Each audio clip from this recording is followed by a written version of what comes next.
Boom, boom, kaboom. Welcome to another Tuesday night edition of Gaming After Dark, episode 38, down to the last three episodes of the month before we kind of close it down for a very long time. Like I said, if you haven't heard the news already, yes, I'm giving up the sort of the permanent podcasting stuff.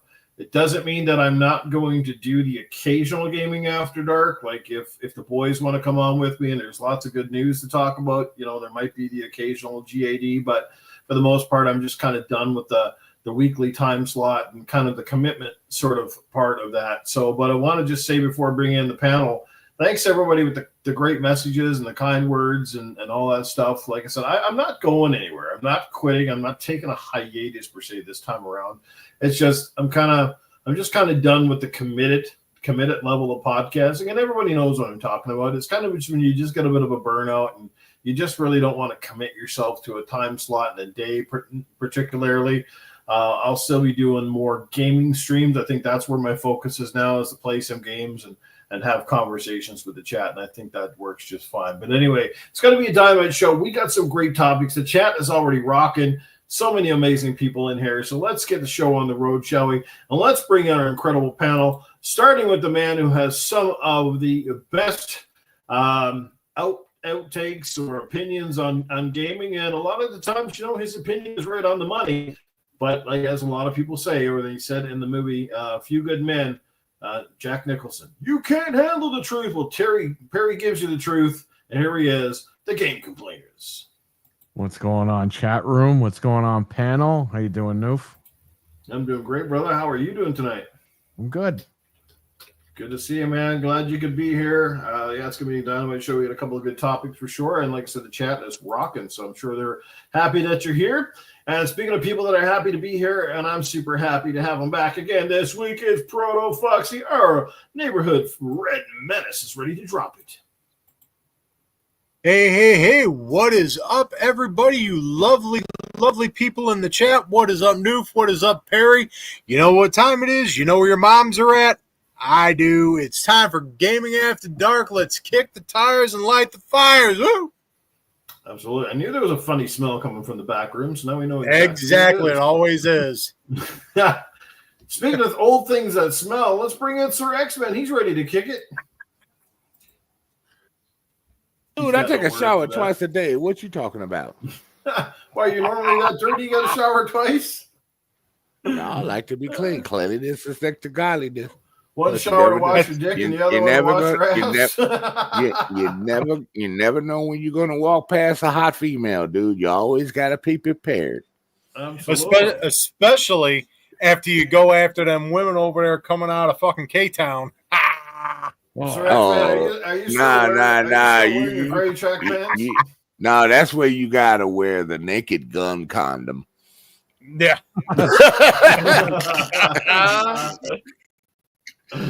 Oh man. See, I told you we're off to a good start. And last but not least, the man from under the sea. He is ready to go as always. He brings the heat. That's why we call him your wicked hot. And your mic is off, wicked hot. He's talking to himself again. There you go. My bad, guys. You got to replay that, man. Boys? What is up, guys? What is up, chat? Like, you got smell something? It's coming up from above me. I don't know. Something smells like shit. Yo, it's probably you in that bidet. You probably overloaded it. Man, it's coming. You overloaded the bidet. That's where that smell coming from. Yo, it's gaming up. Get this train rolling, baby. Washing his ass with sewer water. Wrong pipe. Oh, man. Yeah. All right, let's catch up with the chat real quick because we got amazing people. Wesson was here really bright and early, like 11:17 a.m. checking in. He said he's first. Yes, he was. Wesson, good to see you, man, even if you're not in the chat at the moment. We got Infinite Hero 79, first guy alive this evening. What's happening, brother? Good to see you. Talos Ray hanging out with us again tonight. We got Dizzy Delta, my Canadian brother, is in the chat. What's going on, Dizzy? We got our good friend Frank Facade 928 is heading out here. Caitlin Bickle is in the chat. What is going on, Caitlin? Good to see you.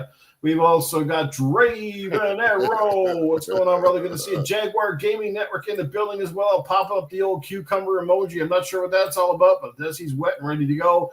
And I think we've caught up with everybody. The chat is so on fire. They got to piss on themselves. Oh, yeah, baby. All right, so what? I'm just curious because, man, I don't know about you guys, but I've been all over the board, but shit, I've been playing. Obviously, I've been streaming The Last of Us Part 2 quite a bit the last week and a half or so, probably about halfway through the game. You guys, some of you have been catching up with my streams, and I appreciate that for you guys stopping in. So what about the rest of you? Let's start with on the way that we appear on the screen. So starting with who we got here? We got. Let me just refresh things over here on the YouTube side. On the bottom of my screen, we got your Wicked Hot, brother. What have you been playing, bro? Oh, man. I have been playing nothing but Tony Hawk 3 and 4 and Marvel Rivals. I've just been going back and forth all week. So how's Tony Hawk 3 and 4? Is it as good or better than you remember? All right. So here's my opinion from it. And I've played all the games in the series. They do 3 justice. 3 is good because the mindset when they built the maps in 3 are built around a 2-minute session. Where I start to get frustrated is in 4, the maps are built based on an open map, pick how you want to do your missions. Now that it's a 2-minute format, sometimes I feel like the map's a little bit too long and I can't bang out as many goals in one run. So I'm consistently doing runs just to do them. And on top of that, they changed some levels where you would normally be skating around the whole level. For instance, the zoo level, they changed to a competition level. So you just do 3 heats and there's just ramps randomly everywhere. So it just ruins the level. So 3 is great. 4 is great for just the kind of the free skating on the maps. That's how do you remember them? But other than that, they kind of fucked it up by doing the 2-minute sessions on 4. Yeah, nothing like a time limit. Yeah. Yeah, it's pressure. That sounds like it's still quite a bit of fun. So it's a blast, dude. It's an absolute blast. Nice. Anything besides Tony Hawk?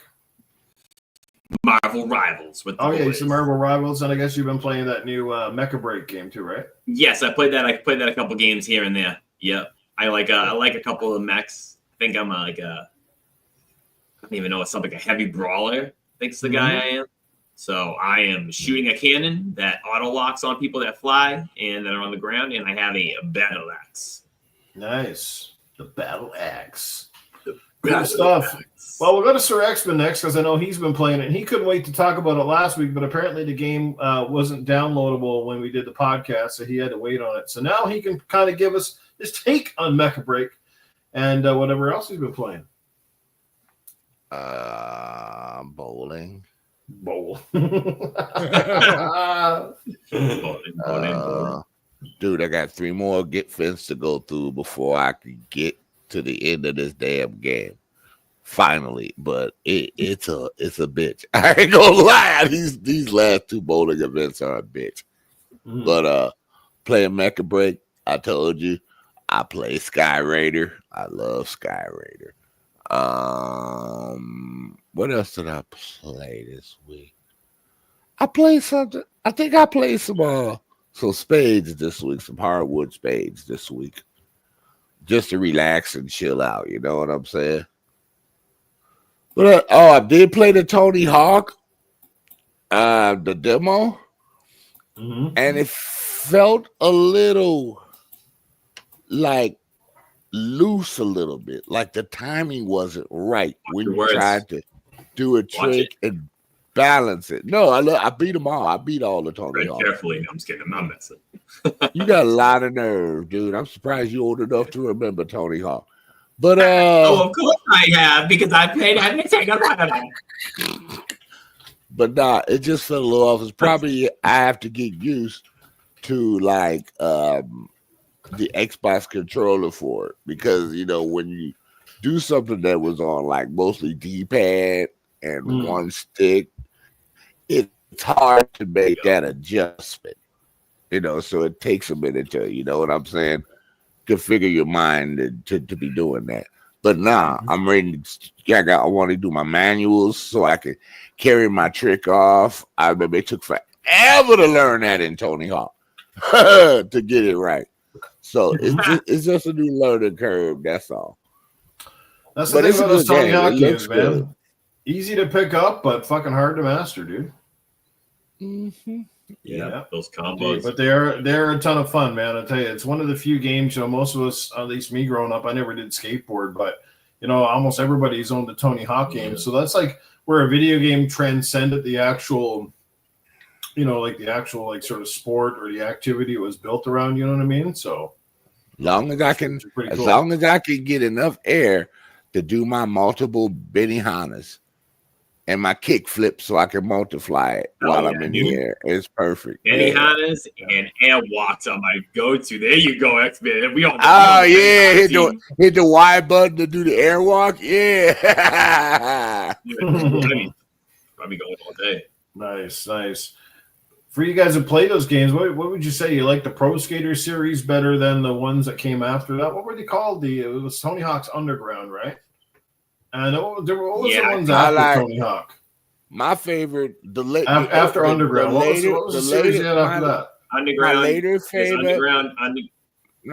There's Underground 2. Then you have American Wasteland. Then you have Project 8, and then you have Project 8 was the GOAT. I love Project 8. I would say Project 8 is like 1 and 2 with Underground 1. And then for me, I like Tony Hawk 4 before they fucked it up. Yeah, Project 8 was the unsung hero American Wasteland. Because Project 8 was the first one that had online where you could slow down time and like a bubble with your buddy and do tricks. I love that. That might have been like one of the best Tony Hawk. Yeah, it was the best of the newest Tony Hawk. All right, let's get up to ProtoFoxy. Proto, what have you been throwing down? Obviously, you've been pounding away on a lot of the old Sonic games, right? Just I beat Mania, and then I actually beat Superstars. And for anyone who hasn't checked out Superstars and likes 2D Sonic, don't let the reviewers fool you. That game, Superstars is awesome. I have it for it was really good. It was really good. Looks great. Yeah, super good. Anybody who hasn't played it, give it a shot. It's real good. Finished not finished it. Beat the main story. I got to play through trips, and then of course I'll go through a bunch of other, the different characters and shit. But then I jumped back into, you could say jump back into, fired up Transformers Devastation. That's probably about the 5th time I've played it. But I love that thanks. Game. Oh, it's so good. It's so good. And thanks to Perry, you got the disc. Yeah, you got the disc. But I know you were saying one of the bosses was a bitch. I'm just trying to think if it's the same one I had trouble with. It's the one where you kind of got to keep, like you're in industrial, and you got to keep jumping like up. You got to keep going vertical. In Superstars? No, Superstars. It was the cyber station boss. So it's you're being chased. So it's an auto scroller. And you got to hit the little robot, and then the big robot comes in and starts swiping the ground. And it was just because you don't get rings or anything like that, and it's hard to keep up with the auto scroller because of the game's physics. Right. So to try and get at least a single ring to keep yourself from dying, it took me like 4 or 5 times to finally nail that pattern. Yeah, so that was the one. Let me know when you played Transformers All-Star. Sonic Transformers All-Star, the first one. Oh, okay. The first one where you land on an aircraft carrier and you do different things, race with your friends. Let me know when you play that. Yeah, definitely going to jump into that one here eventually. That game's fun. Yeah. But I own all the Sonics too on my Xbox, so I'm okay. Oh, yeah. Mm-hmm. Cool, man. That's awesome. Awesome. I love hearing people go back to some of the awesome, cool games. Perry, how about yourself, man? What games have been keeping you busy? Been playing some Sega Saturn. There was a game called Crime Patrol that never came out. It was a prototype, and it's pretty fun. It's like it's a light gun game, but it's got like full motion video. So it reminds me of the old 90s police shows and stuff like that. It's really cool. I checked out Tony Hawk 3 and 4 on the Switch 1. It's crap on that thing, but I did find a video. It runs great on Switch too. Pretty much it. That's all I've really been playing. I'm waiting for Donkey Kong on Thursday. So Donkey Kong. Yeah. I'm picking it up. Can't wait. Should be fun. And like I said, for most of you, I said at the top of the show, I've been basically playing a lot of The Last of Us 2, and I just went ahead and reinstalled Anthem. I'm trying to get a few more games in that before they shut down the server. I think that comes about at the end of the year or January or something. January 12th. Yeah. So yeah, you know what? And I just realized playing it again that goddamn, that game is actually quite good. It took a lot of heat for a lot of different reasons, but man, it's so much fun. Like mechanic wise, it's like the game was so solid, and the graphics still look pretty good today. And again, I kind of know where they kind of lost the narrative with that game, but the city. It was still the city and the way the story was disjointed. Like if they had more of a story that felt congruent, like say like the Mass Effect games with that kind of gameplay and stuff, fuck man, it would have took off. But it's just the whole, you could tell like they scrapped it and went back and rushed the fuck out of it. But I mean, like I said, mechanic wise, game is solid. Like I said, every time you pick up and you start flying, you're like, God damn, this would have made a great Iron Man game. I think that's what comes from everybody's. It's some of the best targeting in the game I've seen in a long time. Fantastic. Some of the abilities and picking up some of the weapons. It was fantastic. Yeah, great stuff. Systems. So like I said, I'd re-download. Anybody wants to play with me, let me know. We'll hook up a squad and we'll go shoot some shit and maybe finish up a few missions or whatever. I'll download it. That's about 50 gigs. What did you download it on? Mine's on Xbox. Okay. And does it have crossplay? It's not crossplay, no. Not crossplay. Okay. No, because I bought it years ago for PS4. It was like $5. It's in Game Pass. It's in Game Pass, so then I'll just jump on Game Pass, yeah. But yeah, I had it sitting. I never fired it up because by the time I bought it, everybody's like, "Oh yeah, buy it. We'll all play it." And then everybody moved on. I'm like, "Well, at least I only spent just $5." Yeah. Okay. I want to say this for Perry. Yeah, Xbox kills games. Game Pass kills games on Xbox. Anthem's gone away. Well, if this makes you feel better about game prices, I just noticed I opened up my copy when I was installing. I still had the receipt in there for it, and I paid $79.99 Canadian back in 2019. So there you go. Yeah. So if it makes you feel better about game prices, that's not terrible when you think that 6 years later we're not paying a ton more for a lot of our games. You know what I mean? Donkey Kong Country up here, or Donkey Kong Bonanza is $99.99 Canadian. What's in the States? What? Wow. How much you paying for it there, Perry? $79? So GameStop, if you buy it digitally on their website, it's only $66.99. How much? $66.99. 66. Damn. Okay. Yeah, if you buy it digital. What's the physical copy? 79? No, physical $69.99. What the fuck? Harry, you know what I'm doing? $20, 70, yeah, 69 versus 99. Jesus, that's a big difference. Yeah, but the physical is still just a code, right? You still not on this one. No, this games are on the cart. Oh, okay, cool. This one comes on the cart. Thank God. I'm taking Perry's advice on this one, where he told me like a month ago, I have GameStop credit, so I'm just going to go on the website on my computer and get the digital copy of DK with my GameStop credit because I traded shit in. You better hurry up for GameStop go out of business, dude. Get what you can. Harry ran them all out of town. Correct me. The game comes out Friday. I'm sure I'm going to make it. I'm sure I got plenty of time. Harry has conquered the mighty. Never know.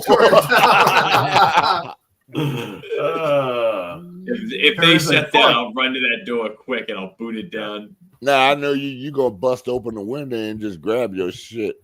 Yeah, and if they ask me who sent me to do this, I'll say Phil Spencer, Game Pass. All right. Well, let's get right into the topics of the night, shall we? And the first one, obviously, is Ghost of Yotei. First of all, let's go around to the panel and to the chat. And who has played Ghost of Tsushima? That is a big question. I know a few of you guys certainly have, but let's go around the panel here. Let's start with, let's see here. Where were we at? Sir X-Men, you said prior to the show you have not played Ghost of Tsushima. So we'll bypass you. You're wicked hot. Have you played Ghost of Tsushima? Played good. I have. Okay. And you liked the first game? Loved it. Okay, there you go. ProtoFoxy, you played it, love it, hate it? I played a little bit of Ghost of Tsushima. I like what I played. I just haven't gone back to, dive further into it. So, but yeah, what I played, I liked. Nice. Perry, how about yourself? I think you certainly have. Yeah, I played it on PS4. Didn't like the frame rate, so I waited till it came out on PC. So I checked it on PC whenever it came out on PC, like a year ago. I don't even remember when it came out. Yeah. I put some time into it. I didn't go back to it, but it's a great game. I don't think I'm going to buy this one, though. I'm going to wait. Yeah, it's a very good game. And myself, yes, I played the first game. I beaten the first game. I have the remastered edition for the PS5, which I haven't started playing yet, so I'm going to go back and play that at some point. I don't plan on picking up Yotei, at least not on the launch. I know that sounds weird. I'm just a little bit burned out, especially knowing that it's going to be another sort of open world game and it's going to be long. And I think I'll just wait for a sale perhaps in that one. And I hate to say it, obviously the female protagonist, I would have preferred they went back with Jin Sakai or something else, but they went with the female protagonist, which is odd, but it is what it is. And I've seen egg rolls that are prettier looking than this girl. So I don't know what it is about making the female protagonist fucking ugly. If you're a Western, right? If you're a Western developer, holy fuck. Hot tub scenes. Wow. Like, man, wasn't the Japanese and the Korean guys who actually make their games, their female leads are always like awesome but sexy. And the Western developers are all like, what the fuck? Like, did you get hit with a truck or something? I mean, looks don't make a game, but I mean, come on, man. Like, these are going to put a chick in or make her at least a little bit, at home. Right? So I don't know. I love the first game, but I don't have the same level of excitement. I think it's because I've been burned, like I was saying before, when it comes to Horizon Forbidden West. I didn't feel the same level of excitement for that. Same with Ghost or God of War Ragnarok. Didn't feel the same level of excitement for that, and I didn't feel it for Spider-Man 2. And why? Because the games, while great games on their own right, don't get me wrong, they felt like carbon copies. You know what I mean? It felt like they didn't really do enough to differentiate themselves from their predecessor, and I think this game is doing the same. Like if you change the fact that it wasn't a girl, I probably wouldn't be able to tell you it was a new fucking game because it almost looks exactly the same to me. Yeah, Okay, the graphics are a little bit nicer, but that's where I'm at with it. What What you do you just guys think? said is games that could have been DLC. That's exactly what you said. Games that could have been DLC. Good to Instead see of you. a Matt paper Burns in game. the chat, guys. Give a shout out to Matt Burns, dude. Yo. Fucking guy is awesome, man. He's been a fan of my shows for years. We play games together. Great guy, and I haven't seen him around too much, but good to see him back in the chat. And Nate is here as well. We got Stevie Mac. We got Cougar Man. Pink Piggles is here as well. Infinite Heroes hanging out. Stevie Mac. Man, we got a great crew tonight. Dizzy Delta, the list goes on. Talos Ray. Thanks, guys. You fucking guys are really awesome, man. Thank you. Go. Yeah, I love this crowd. I love this chat, man. They're awesome. Sorry, but continue on. Whoever wants to take the floor, what's your thoughts on Yotei? Are you getting it? Are you excited about it? Did you watch the state of play? I watched a portion of it, and again, it looks like a good game. Don't get me wrong. It definitely looks like something I want to buy. It just didn't convince me enough to be like, oh man, I need it day one, right? That's where I'm at. And that's all I can say about it. I got you. Anybody else want to take Anybody it real else? quick? Anybody like completely freaked out? Like, man, I can't wait to get it. No, I'll go I didn't right even now. watch it. But I did see the piss ugly plates and controllers that they're releasing. Oh yeah, Yeah, I saw those. that. Yeah, so Oh, you yeah. didn't like them? No, I thought they looked like shit. Okay. If you're gonna Yeah, they were spend pretty $90 hideous. on a controller, I mean, make it look nice. You know what I mean? Like, I don't know. Proto, what's Maybe your those take, controls man? are You cheaper, play I'd be Ghost. like, You play Ghost of Tsushima, right? Obviously. Yeah. I'm a wait. I got other stuff I've been playing through, and I still got stuff downloaded on my on both my consoles and shit, where it's like I just got to tear through. I mean, hell, I just dumped Diablo 4 to start playing with some guys from work and shit. It's so next the next time I feel like okay, I'm ready for a time sink, I'll probably jump into it. Mm-hmm. like to me, you know what would have been really cool, and I've been saying this for a while, and I said this with Ubisoft, when they're making these ninja/samurai games, wouldn't it have been really cool to like go into the modern day? Like back, remember how in the 80s, the ninja movies and kung fu movies in particular were really, really popular during the 80s? And then they kind of died off for a bit. But sort of like they're coming back a little bit now. Like this year, if you noticed alone, there's been a lot more ninja/samurai kind of games with katanas and a lot of sword fighting, like Ninja Gaiden's coming back, Shinobi's coming back. You got Ghost of Yotei, you got Assassin's Creed Shadows. You got all these games like, was it Wu Kang or whatever the fuck is, a lot of these games now that have this hack and slash katana style fighting. So I thought it would be really cool if somebody was brave enough to actually make like a ninja game that's set in the modern day. Back. Like the fucking Shogazuki movies, right? Like a ninja in modern day era, and you're like fucking in the shadows of the buildings, like the Ninja Turtles, basically, right? But with an actual human instead of a fucking mutated fucking turtle. Well, aren't the newer Ninja Gaiden games, aren't they doing that anyway though? I didn't think that was set in like feudal Japan. I thought those were more. No, they're not feudal Japan, but they don't feel like they're happening in downtown New York either. Like it feels like a very fictional universe. Like, and the enemies aren't really based in reality. A lot of them are like demon-like. You know what I mean? Like to me, it'd be like if you could make Grand Theft Auto, but replace it with ninjas and really cool combat. And I think the closest we might have got to that was that really good game. Remember Sleeping Dogs? God damn, what a great game. That needs to come back. We need one of those. But imagine Sleeping Dogs with like a ninja and like sword fighting and shit, throwing ninja stars and like using grappling hooks to scale build. That shit would be cool. I'd be down for that. Or you could just remake the PS2 Shinobi game because you had that. I mean, hell, one of the bosses you fought a helicopter. No, look, I just summed it up. Infinite, yes, Ninja Gaiden is sort of modern, but it's not like you're playing against human or the mafia. You're playing against demons, and there is like cities and shit which are kind of weird. But I'm talking about like modern day, like based in the now, like the against like regular goons and mafia people or fucking. Like I said, how about a modern day tin shoe stealth assassin? That would be fucking cool. I agree with you. That would be awesome. Mm-hmm. Right? Ninja Gaiden, yes, semi-modern, but you guys know what I'm talking about, right? Like you're fighting these demons, and we got cities, but they're not populated cities. You don't see cars and shit going back and forth. You know what I mean? Yeah, you want some like regular life with. I want a game where if the ninja's on the street, the car is gonna hit his ass. Just run him down. Whoops, you're dead. 300 soldiers. The car fucking did him in. Beep, beep, beep. I can outrun the many assassins, but I cannot outrun car.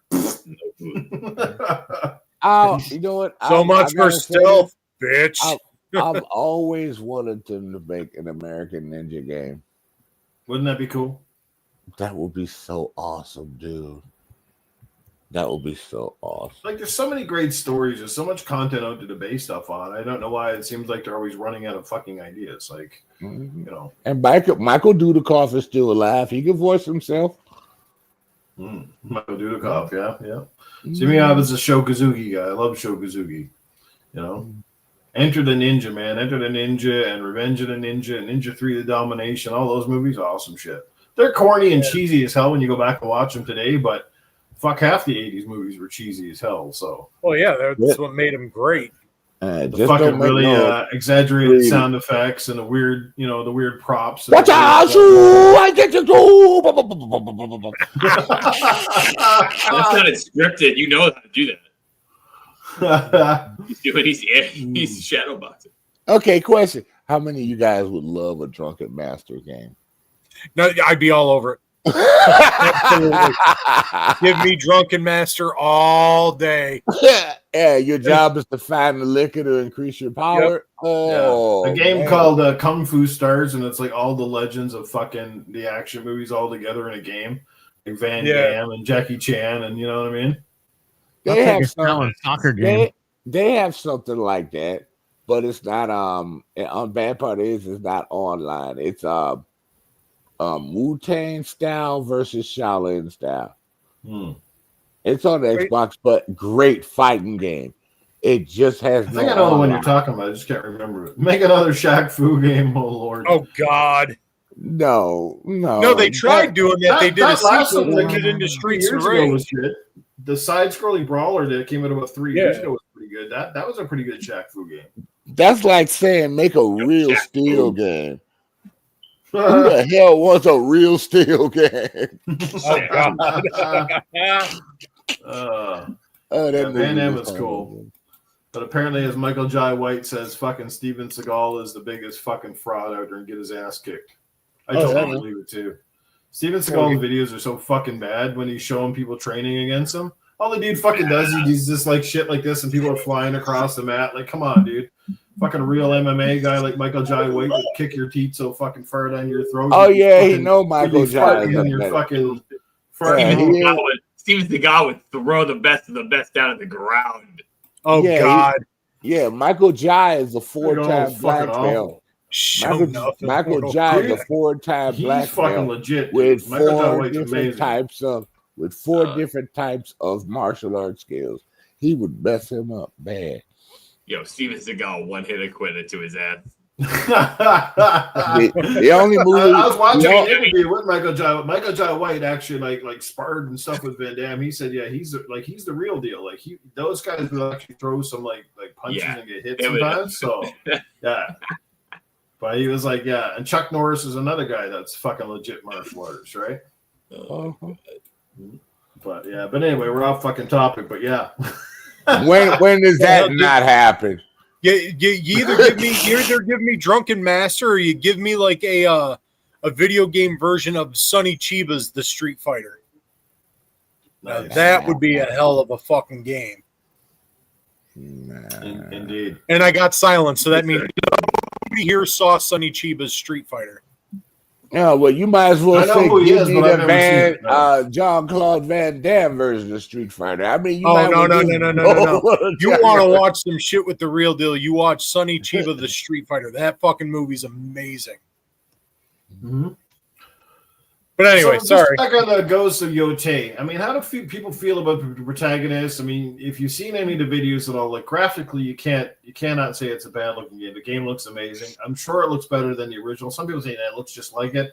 Look, I'm pretty sure when you put it up against the original, it's still going to be better. But I mean, that's the thing when it comes to Sucker Punch or Naughty Dog. Their games look so good. Like I was saying this about The Last of Us Part 2, when their games look so fucking good, even on last gen hardware. Like it's kind of hard to raise the bar from where they're at, because you look at the facial animations and you look at all that stuff, and the same thing, like Ghost of Tsushima looks just incredible. Like this, you can't knock Sony, when it comes to that stuff, right? Those guys, their studios are just killing it with their game engines and their graphics. And for me, the thing that I love with Ghost of Tsushima was I loved the horse riding was amazing. The environment's really cool. And I thought, especially the combat, when you did those one-on-ones with the various samurais, that shit was fucking dope as hell. I used to love that stuff. That was really cool. So there was a lot of really cool things to like about, the first game and all that stuff. And the story was cool. So I'm hoping that, I think this one's going to be really good. And I'm sure it's going to score well. I'm just not feeling the same level of hype. So, and I'm not getting it from you guys either. Like, to me, you're all like, "Oh man," I'm like, nobody's pre-ordering it, nobody's freaking out. So I gotta say, I'm the I think it might be the only one I am hyped for this one. Oh, you're hyped. Okay, I'm sorry, I might have missed you on that one. No. Okay, well, tell us why you're hyped about it then. Just because the first one was so good, or because for me personally, the first one I loved Ghost of Tsushima, and I played it probably 3 or 4 times, beating it. And I just couldn't get enough of it. I loved the combat. I loved how dynamic it was.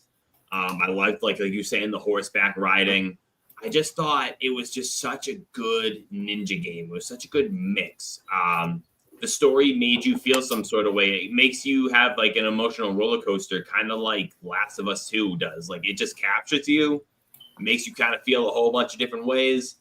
I'm just really hyped for this game because, like you said, it does look a little bit better. But for me personally, like I do understand where you're coming from, where you say that these games like Spider-Man, like was it 2018, and then the Spider-Man 2, you kind of got fatigue when you were playing the second one, just because it's like not really too different. And I totally I relate with you on that, but I feel like sometimes it's not bad to just keep reusing those assets over. If they're good structure and good bones, just reuse the assets. That way you can pump out the game quicker.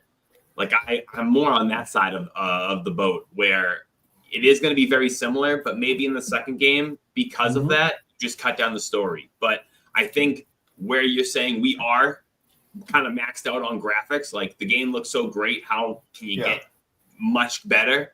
I think it's just basically working on the smoothness of the gameplay and the functionality of the world and how you're going through it, and just really good story writing. I think those are the two that just need to excel right now. Just having the game run stable and just actually having a good story that captures us, like the first one. But I'm ready. The main character doesn't bother me a bit.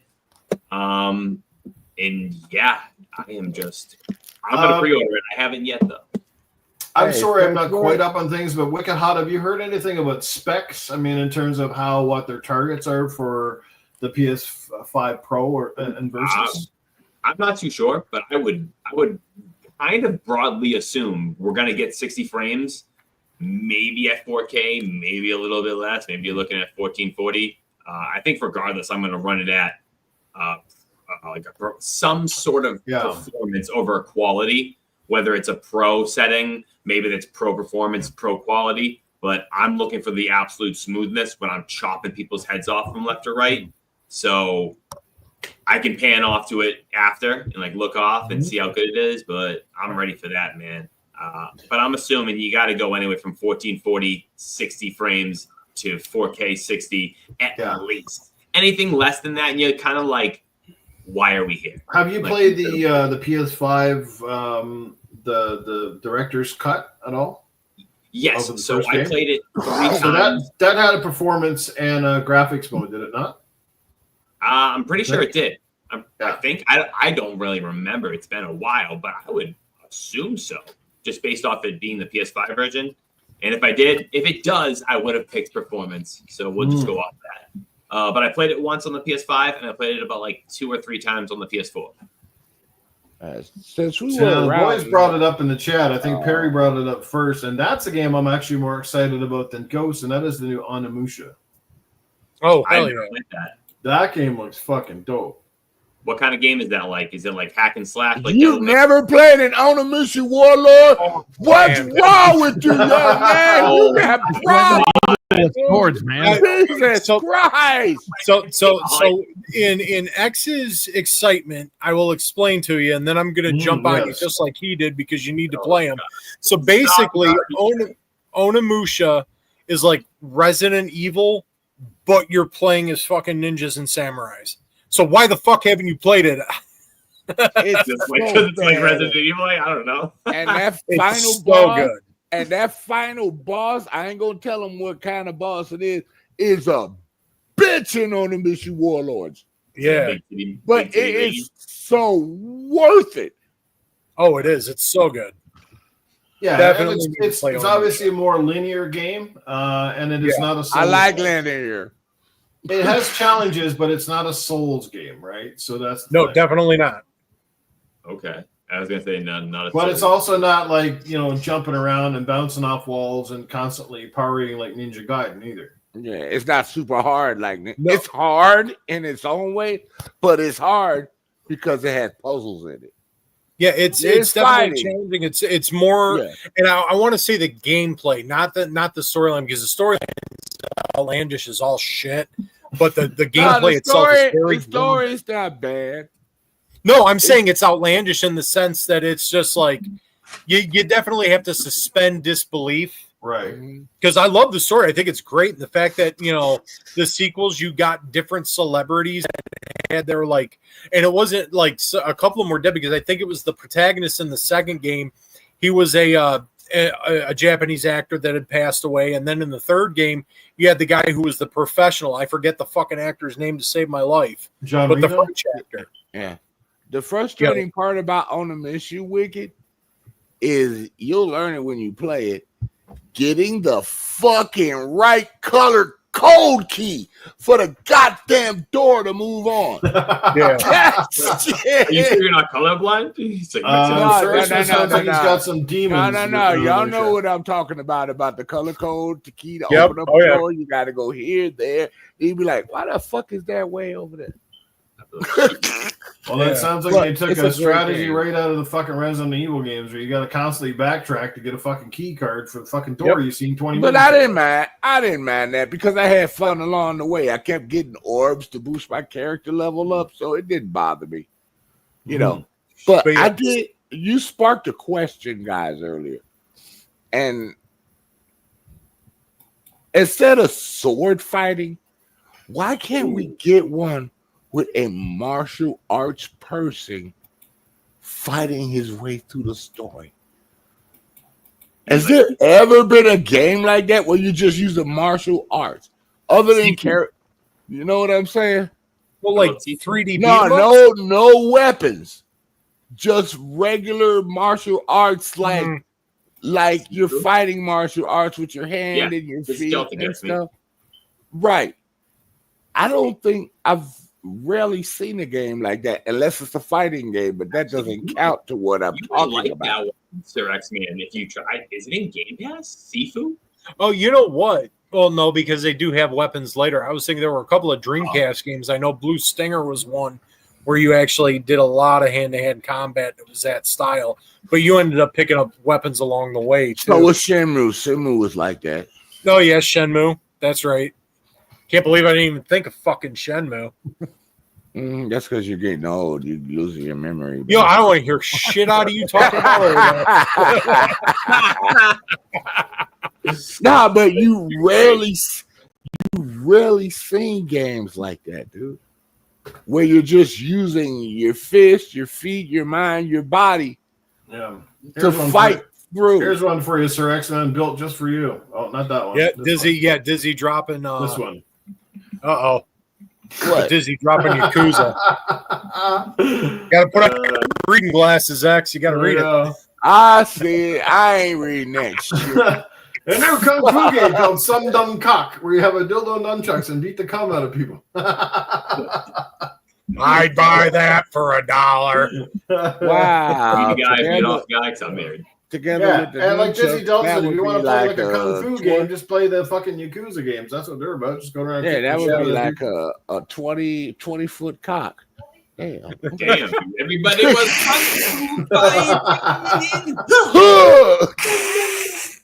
But nah, why can't they make a game like that? You know, because sometimes you get tired of the sword. You block a punch, and then you counter punch. Hey, Oh, yo, you get they a got that kick. Karate You know Kid what I'm game saying? 8-bit, Well, though. Shenmue was kind of like that, wasn't it? Yes, Yeah. Shenmue was like Yeah, that. and then Yeah. Yakuza. Yeah, Yakuza, Shenmue. Yeah. Shit, man. If we're going along those lines, like I said, either Sonny Chiba's a Street Fighter make into a game, or hell, Ong Bak. Make a Those new. movies You are know what? They should make a new Karateka. Oh, you know what? Another Karate game Kid should game. come back, guys. It was on the 360. I don't know if you guys played it, but it was fucking awesome. It had Chow Yun Fat in it. It was called Stranglehold. That game was Oh, awesome. dude, I played the I crap remember out of Stranglehold. Stranglehold. I know you're talking about. Stranglehold That was awesome. fucking. No That was like weapons, a just kung fu, kicking ass. I think that Old was Ted done by Nugent? John Woo too. Like the two guns and then the slow motion shit. That game was awesome. Yeah, that game, and it was Chow Yun Fang that was the Chow Yun Fat. no. Chow Yun Fat. You know what I mean? It was Chow And then- Yun I thought you said Fat Chow that Yun was Fang. the I thought you wanted to say something else at the end. I was But like, it was what the Damn. it was That what was the a character, spit I wanted but out, it dude. was the character modeling for him, and it was perfect. He did use a gun in that game though, but it was rare when he used the gun in that game. But most of it was just the kung fu fighting, man, and the puzzles and the story. All that was great, dude. That was a great game that a lot of people didn't get a chance to play, man. Chow Fat. Goddamn. Whatever. That was great back then. It's surprising that game never had a sequel. I guess it didn't sell good enough. Yeah, there was the Jet Li game too. That was on the PlayStation. I think it was an exclusive to PlayStation because I don't remember Xbox having that one. I don't know what you're talking. I just can't remember the name of it. I know. Yeah, I can't either. I'm gonna look that shit up right now. They basically had a Bruce. Well, there was a Bruce Lee game before there was that Bruce Lee game. Remember that one on the TurboGrafx called China Warrior, which was basically Bruce Lee just I remember China Warrior. Kicking the shit out of I had it. Sega had their version on the Genesis. It was called Last Battle, which is based on Fist of the North Star. You just walked around punching and kicking the shit out of people. Dude, I remember Kung Fu from the Atari. Damn. The Jet Li game was Rise to Honor. Yeah, I remember that was not a bad game. Yes, Rise to Honor. I did play that. That was not bad. A bad game. But they don't do those. X-Men was around when the fucking monks invented Kung Fu. But they don't do those kind of games anymore. You know what I'm saying? Everything's got to be a sword. You know. Well, there was Sifu. Yeah, Sifu. Sifu, that came out. That was all Kung Fu. And again, Sleeping Dogs was largely Kung Fu fighting. There wasn't as much gunplay in that one. Give me a remake of Jackie Chan's action Kung Fu. People like sword. That is true. There's something very satisfying about a sword, especially when you're slicing people in pieces. Yeah, it's very satisfying when you're sword fighting. Even the mech games, most of the mechs have a big fucking sword, right? But there was also something about, I know it's a controller, but using your hands to get the right combination to take out a foe. There was something satisfying about that, man. You know what I'm saying? Oh man, Frank. Oh shit. Oh, that was good. I am not paying attention to whatever he said. Because I didn't read it and I don't want to know. There you go, baby. That's what we're waiting for. Shinobi. Yeah, Shinobi looks amazing. Shinobi. Can't wait for that one. That looks awesome. I love the art style. It's really cool. Yeah. Gonna get it on the Switch. Okay. So Ghost of Yotei, obviously you're wicked hot. It's very excited. The rest of us are kind of on it. So really, Frank? I just read it. Really? Hey, you're 5 minutes behind everything, X-Man. Get it. I told you I wasn't paying attention. Someone shoot him up. No more Star Trek stuff. I'm sending you in the DMs. You're done. Oh man! At the rate you're going, Sir X-Man, if you were fucking to get on Star Trek Enterprise and were beamed down to a planet, you'd show up 5 years late. Bones would be a pile of bones by then. Hey, where is he? He should be here at any second now. And you're like waiting. No, he's on Riser. He's on Riser with the girls. He ain't coming back. He got lost in a black hole along the way in the shattered dimension. A big hole. Fucked him up. Oh man. Let's move along, shall we? I guess, and get into the next topic of the evening. And that is, it is DK week. I know some of you are excited and some of you are not. We'll definitely go to the Nintendo gurus on the panel here. Let's start with Perry. Are you all excited for the big old ape? He's coming back and he's ready to rock. DK Bonanza this Friday. Yeah, I mean, it was made by the Mario Odyssey team, or people from the Mario Odyssey team worked on it. So, and I liked that game. I thought it was really good. So I'm gonna check this one out. What do you like? I mean, you've seen the videos. Obviously, they're taking a lot more risk with it than, like, it's not a Donkey Kong Country game. You know, right. That's the thing that people got to get out of their head. It's like I said, it kind of looks, well, the art style is a little bit different. It's very colorful. There's a lot of different environments. Obviously, you're going around, what's her name, like hanging off your shoulder there. What's her name? Pauline.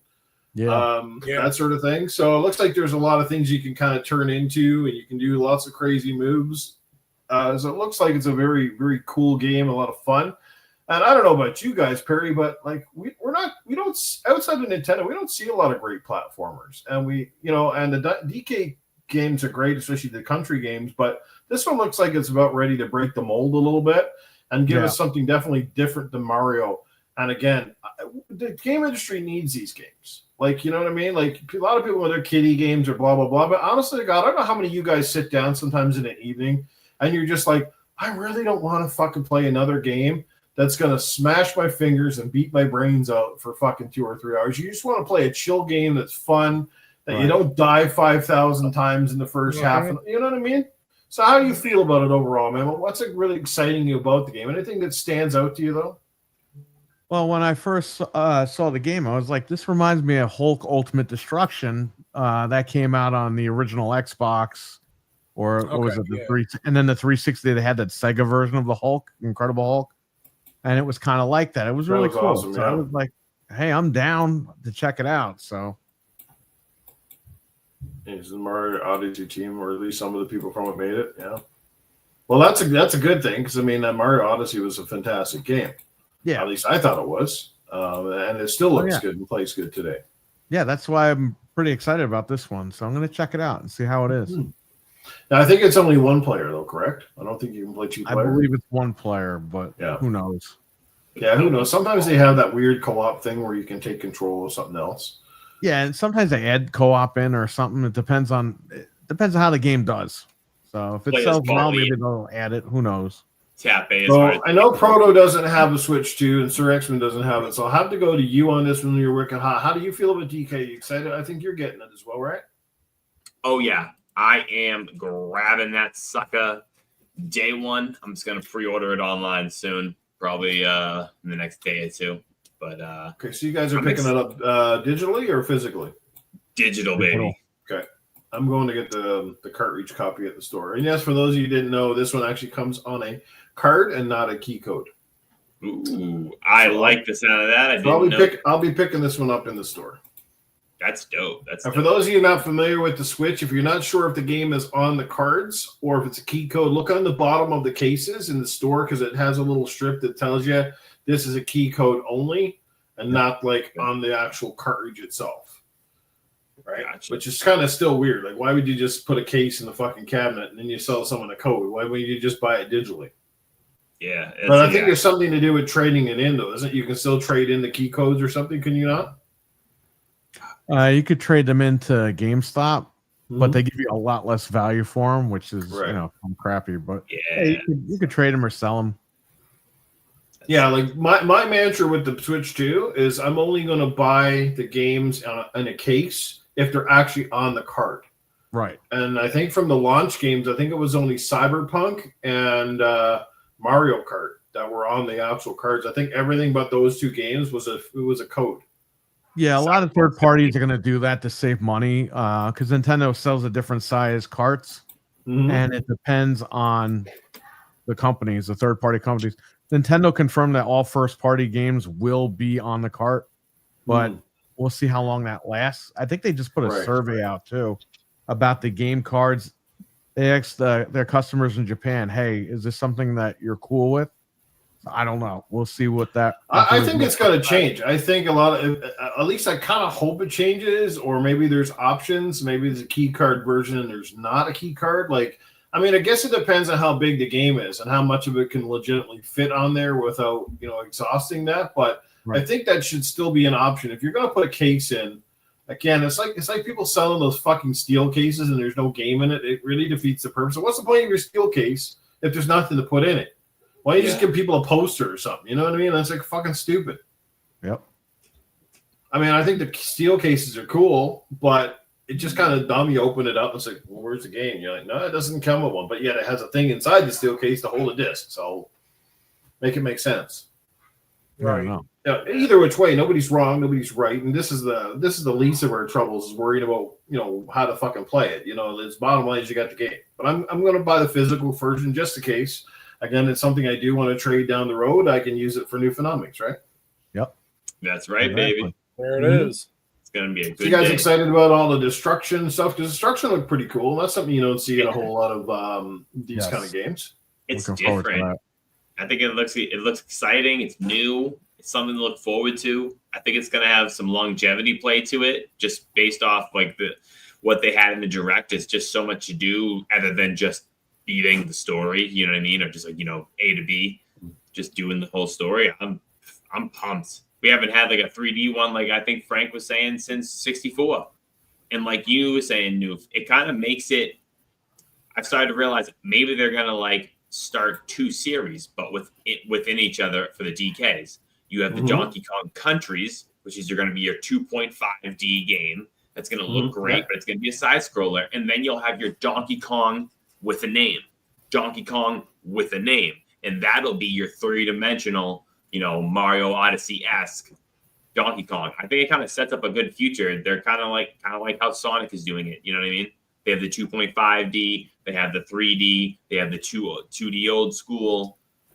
Just widens the variety. And I mean, how do you guys think overall this game was going to score with the critics? And I mean, it's Nintendo, and they notoriously don't really score a whole lot of low games. I'd be shocked if it gets less than an 8. I suspect it's going to be a high 8, if not even in the 9s. That's just me going out on a limb. But I mean, what if this ends up being Game of the Year this year? It might. It could. I don't know. They're saying it has frame rate issues. There's an issue a little bit with some hiccuping during the gameplay, but with Nintendo, none of that shit fucking matters. It goes right out the fucking window. What's the last platformer that won a Game of the Year? Was it Astrobot last year? Yeah. Yeah. And then that would be the game. What is it? It Takes Two won it before Astrobot. Would be the last one before that, I think. Yeah, I mean, there's some frame rate issues, like Infinite Heroes put it in the chat. Yeah, but I got a feeling that Nintendo will remedy the bulk load of those within a couple of weeks. They'll probably have a patch for it, and maybe even it'll be a lot better by the time we actually get the copies this week. So, they got a banana sticker. Those kind of games, like typically, unless you're in a really tight platforming section where jumping is essential. Platformers suffer, in my personal opinion. They suffer less with a few frame rate issues. Like, I don't remember ever playing a platform, to be honest, that was really bad. Like, it was almost unplayable. I can't remember one, to be honest with you. But I mean, could you imagine Astrobot if it had really bad frame rates and you're trying to jump with some of the precision that you had to have in that game? It would be crazy. Donkey Kong doesn't look like you got at least from the levels I've seen, it doesn't look like it's relying on as much precision jumping as more of it's just kind of rolling and running and smashing the shit out of shit. So hopefully it's not bad. It's tolerable. I mean, if you can stick around close to 30 frames a second, maybe the odd drop to 20, that's not too bad. But again, it's a case-by-case scenario, right? Feel that. Yeah, it is. Yeah. See how it plays out, but I feel good about it. Well, he's saying Nintendo gets comfortable and his fan base to get away. There's some truth to it, but at the same time, I think Nintendo definitely cares about the quality of games. And I really think that Nintendo will hear the criticism quickly and will try to remedy that. Because this is one of their big games, and it is probably one of their biggest platform games that they're going to have for a little while until more stuff comes down the pipe. And, this is going to be one of those games I feel that's going to be selling 20 million copies. It will be a big game this year. It'll be a really big game for Switch moving forward. And because I think there's going to be a lot of late adopters to the Switch too because of the price, Donkey Kong is going to be, I think, one of those games that could sell big numbers for years to come. I don't know how many sequels they'll have, but Nintendo, they're not notorious for having 5 games out on one console. So we might get this one DK and we might never see another one. So, let's just hope it's good. Let's hope it's good. I'm excited. Golden banana.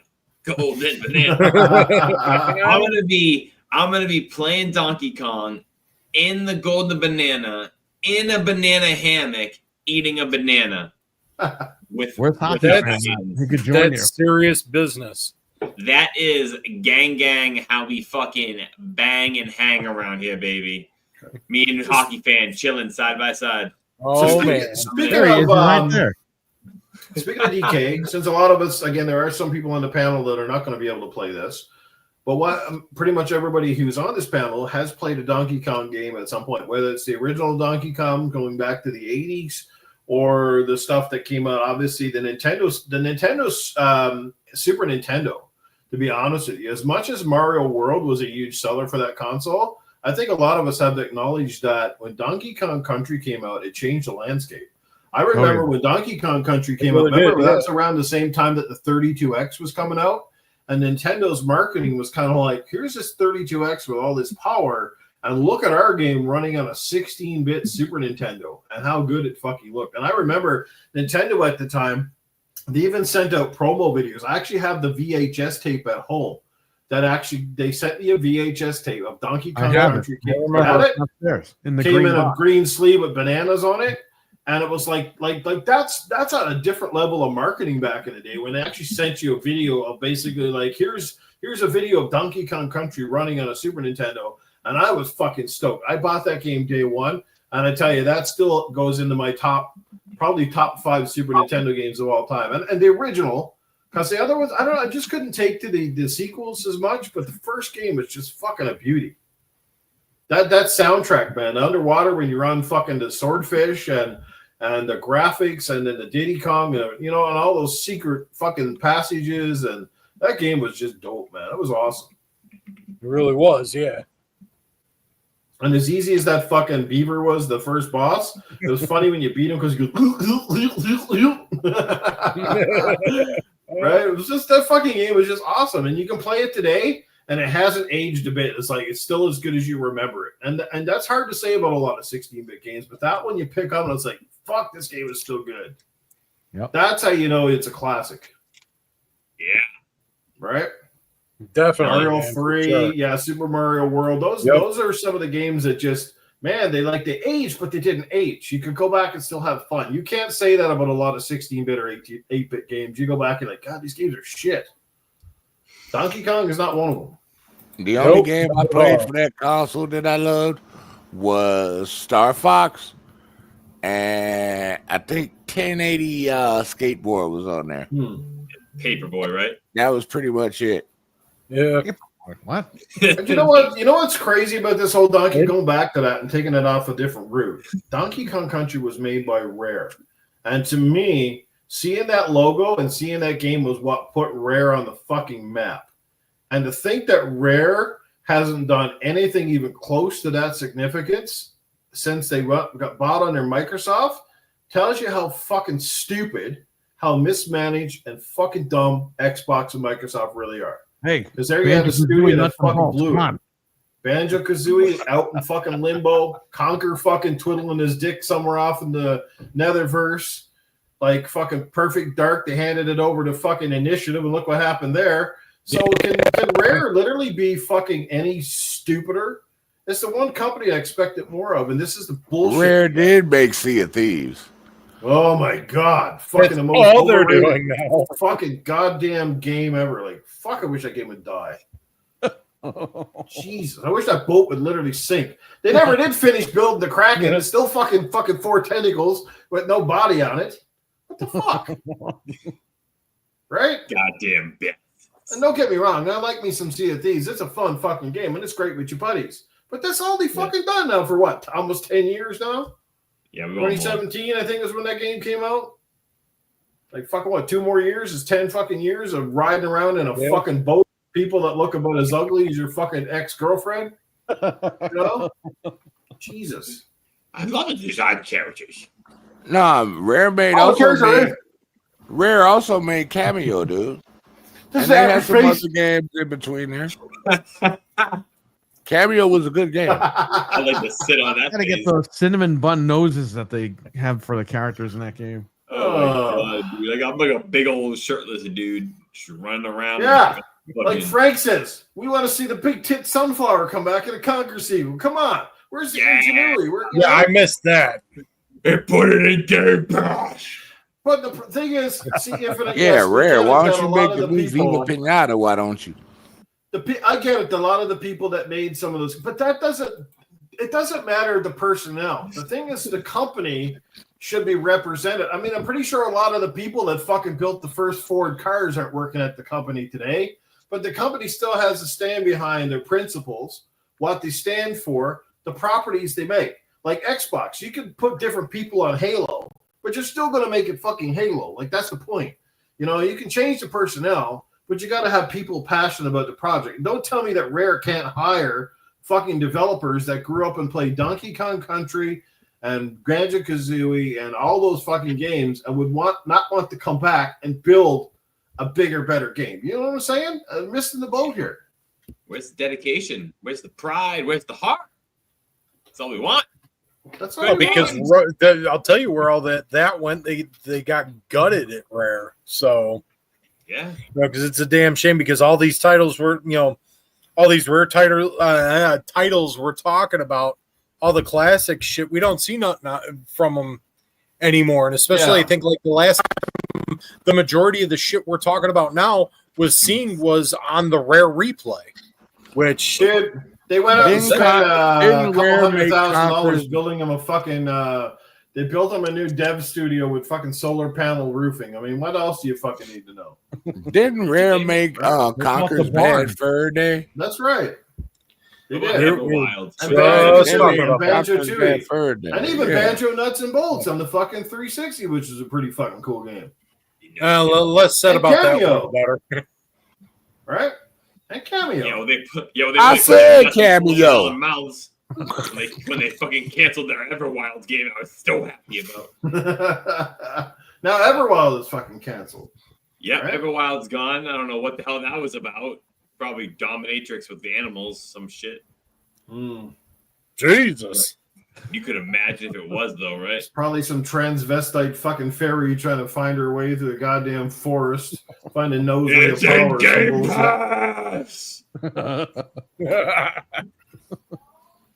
No, transvestites wish they had a forest. Well, if they don't shave. Yeah. Trying to find my lost I wasn't elephant going trunk that somewhere. far. And I don't care if my conversations get my fucking demonetized. Fuck off. Just tell it like it is. That's right. Yeah. Didn't Rare have something to do with Quantum Break also? Now that I don't recall. No, they did not. That was Remedy, I think, right? Oh, That's okay. Yeah. No, but it just goes to show you how far the studio has fallen. We all know the name, but like you got to put out something, and again, you got to wonder where the problem lies. And now Craig Duncan is not even there. They moved him over to what is he had an Xbox Gaming or some fucking thing? I think they moved him to the States or something. So He's changing the urinal cups in the fucking bathroom now. Yeah, probably that's probably what he's doing. This is a game Microsoft should have Rare do, and they would be perfect for it. So they can cancel it, or No. But I'm being serious right now. They should make another Crimson Sky. They would be perfect for making that game. I forget what the studio made. But the ideas that we have, where we like think a studio could do, they won't ever listen to us on stuff like Crimson that. Skies would be a great game. I totally agree with you, but I think the problem is Crimson Skies doesn't have that widespread appeal. I mean, back in those days, studios weren't afraid to take chances on games like that, but now everybody's scared to death to make a game like that because if it's going to take 5 years in development and $250 million, and you can't guarantee it's going to be a hit. That's why everybody wants to go to free-to-play That's model. the sad part. Ain't no way it should be that much. That's the sad part. They only make it high because they want to. Ain't no way that game should be that damn much to make. It's ridiculous. Dude, I feel like with Microsoft, once we pitch in those ideas, they're like that meme from fucking South Park when it's like, let's make this game, and it's canceled. And it's canceled. And it's gone. Nah, but both. You know what? Both these companies are doing that though. Yeah, both I know, but there's a new game coming. It's called Cancel on Man. Xbox in general right now with Rare. Just that's why I only highlighted that. Yeah, man, I wish I could be a fly on the wall at some of these fucking companies. Don't we all wish we could just be there? Oh, they all just suck ass. Like, man, if you were on the wall, I'd get them mats and put it all over the place so it'll catch you. Because I ain't swatting at you. I ain't gonna waste my energy. I'm gonna just let you get one of them little glue traps they got for flies. I'm gonna hit one. I'm gonna hit one, kill him, tape it to the wall with a note. Tell your friends.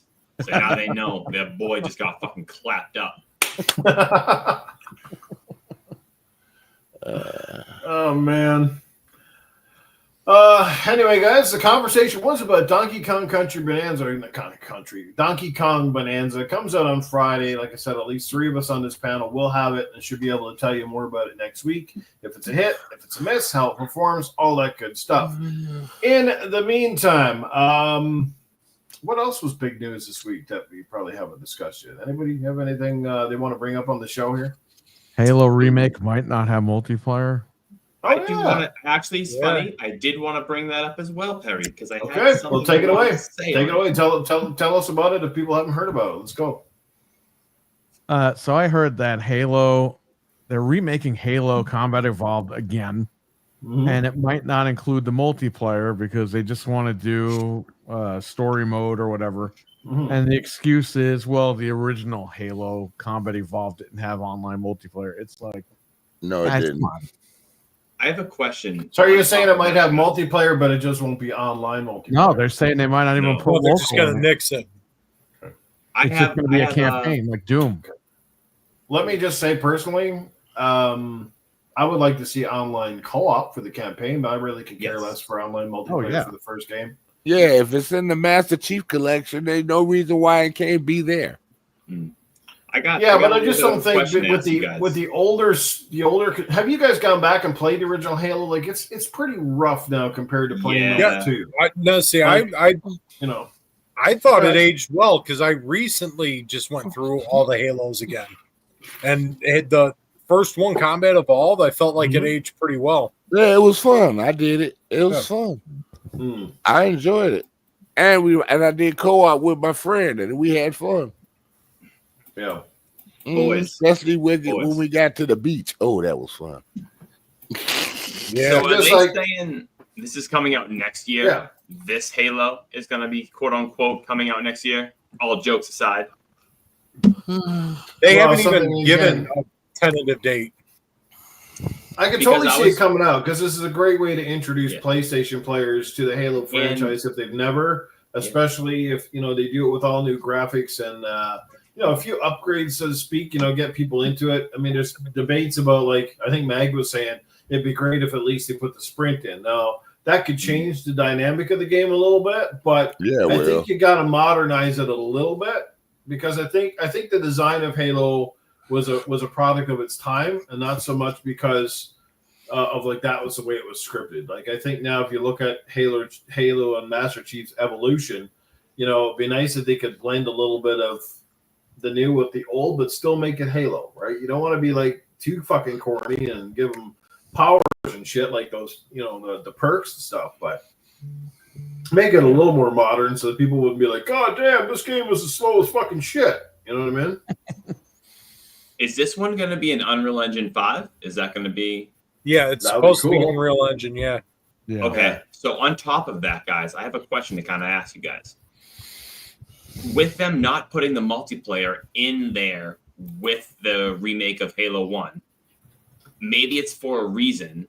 So, because if you think about it, that old Halo would be on a different engine. Well, I don't remember what engine they use, but Halo Infinite, the multiplayer and the campaign are on Slipspace, I think, still.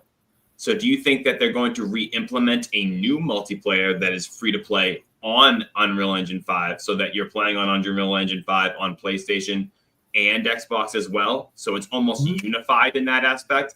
And that's why they were holding the multiplayer from Halo 1 till they put out this version. And then they will slowly draw back on the Halo Infinite version due to the engine. And that way they move forward with all Unreal Engine 5 for the next Halos that they'll put out, quote unquote, and stuff like that.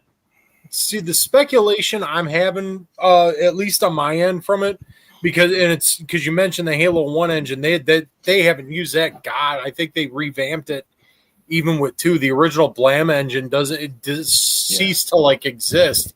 And I believe after the first game, if I remember right, they just kept refining it. But I'm thinking, because first off, Halo, if it's a remake of 1 and we're getting it cross-platform, that's great. I can't. I say I can't imagine, but then this is Microsoft Game Studios. You can imagine anything anymore, not shipping. But I can't imagine that there won't be some kind of multiplayer suite in the pipeline. Maybe like you were talking, Wicked, where it's they'll do you're paying for the campaign, but then they'll do the free to play, like how they launched with Halo Infinite on with Slipspace, but then this will just be Unreal 5. Yeah, and they'll slowly eliminate it. That's what I'm going to say this. That's one game I want them to cancel. What one? Why is that? Halo, I mean, y'all going to freak out when I say that. Halo should stay on Xbox. That's why I feel that way. But the industry is changing. I don't give a fuck. And that's one game I want them. That's one game I want them to cancel. Halo needs to stay on Xbox. I'm just saying. I can break it to you, but it's all going the full man. I feel like that too, kind of X-Man. If you had to keep one, of your children, I feel like Halo is the one that you hold back from. Be like everybody over, and you can go over. We're staying over here. I feel that Halo's the golden child. Well, a lot of you got like said Forza Horizon's over. Gears is essentially coming, and I highly suspect that E-Day will end up on there as well, whether it just comes down the pipe a little later than the Xbox version. So I think it's all going. I think that the issue and Halo's going to be a huge multiplayer thing for PlayStation if they get it. Like especially now with the crossplay being so huge on a lot of games now, like this, it really opens up the possibility. PlayStation are gonna get destroyed. Oh fuck, they will, man! Because look how many people are playing Horizon. Look how many people are already. You know what? I gotta say something about this. I gotta say something about this. PlayStation guys are gonna get destroyed thing. You guys got to remember. You know where those PlayStation guys came from? Yeah, Xbox 360. This is true. I migrated over. They're gonna be rusty. Okay, some of them won't get destroyed. A majority of them. Did you see the Xbox One? So X-Man, we'll have to jump on them early while they're rusty, and then we'll have to get our wins collectively and retire early. No. You see the way I play Halo? No, I can't keep up with them. Like a sleeping duck.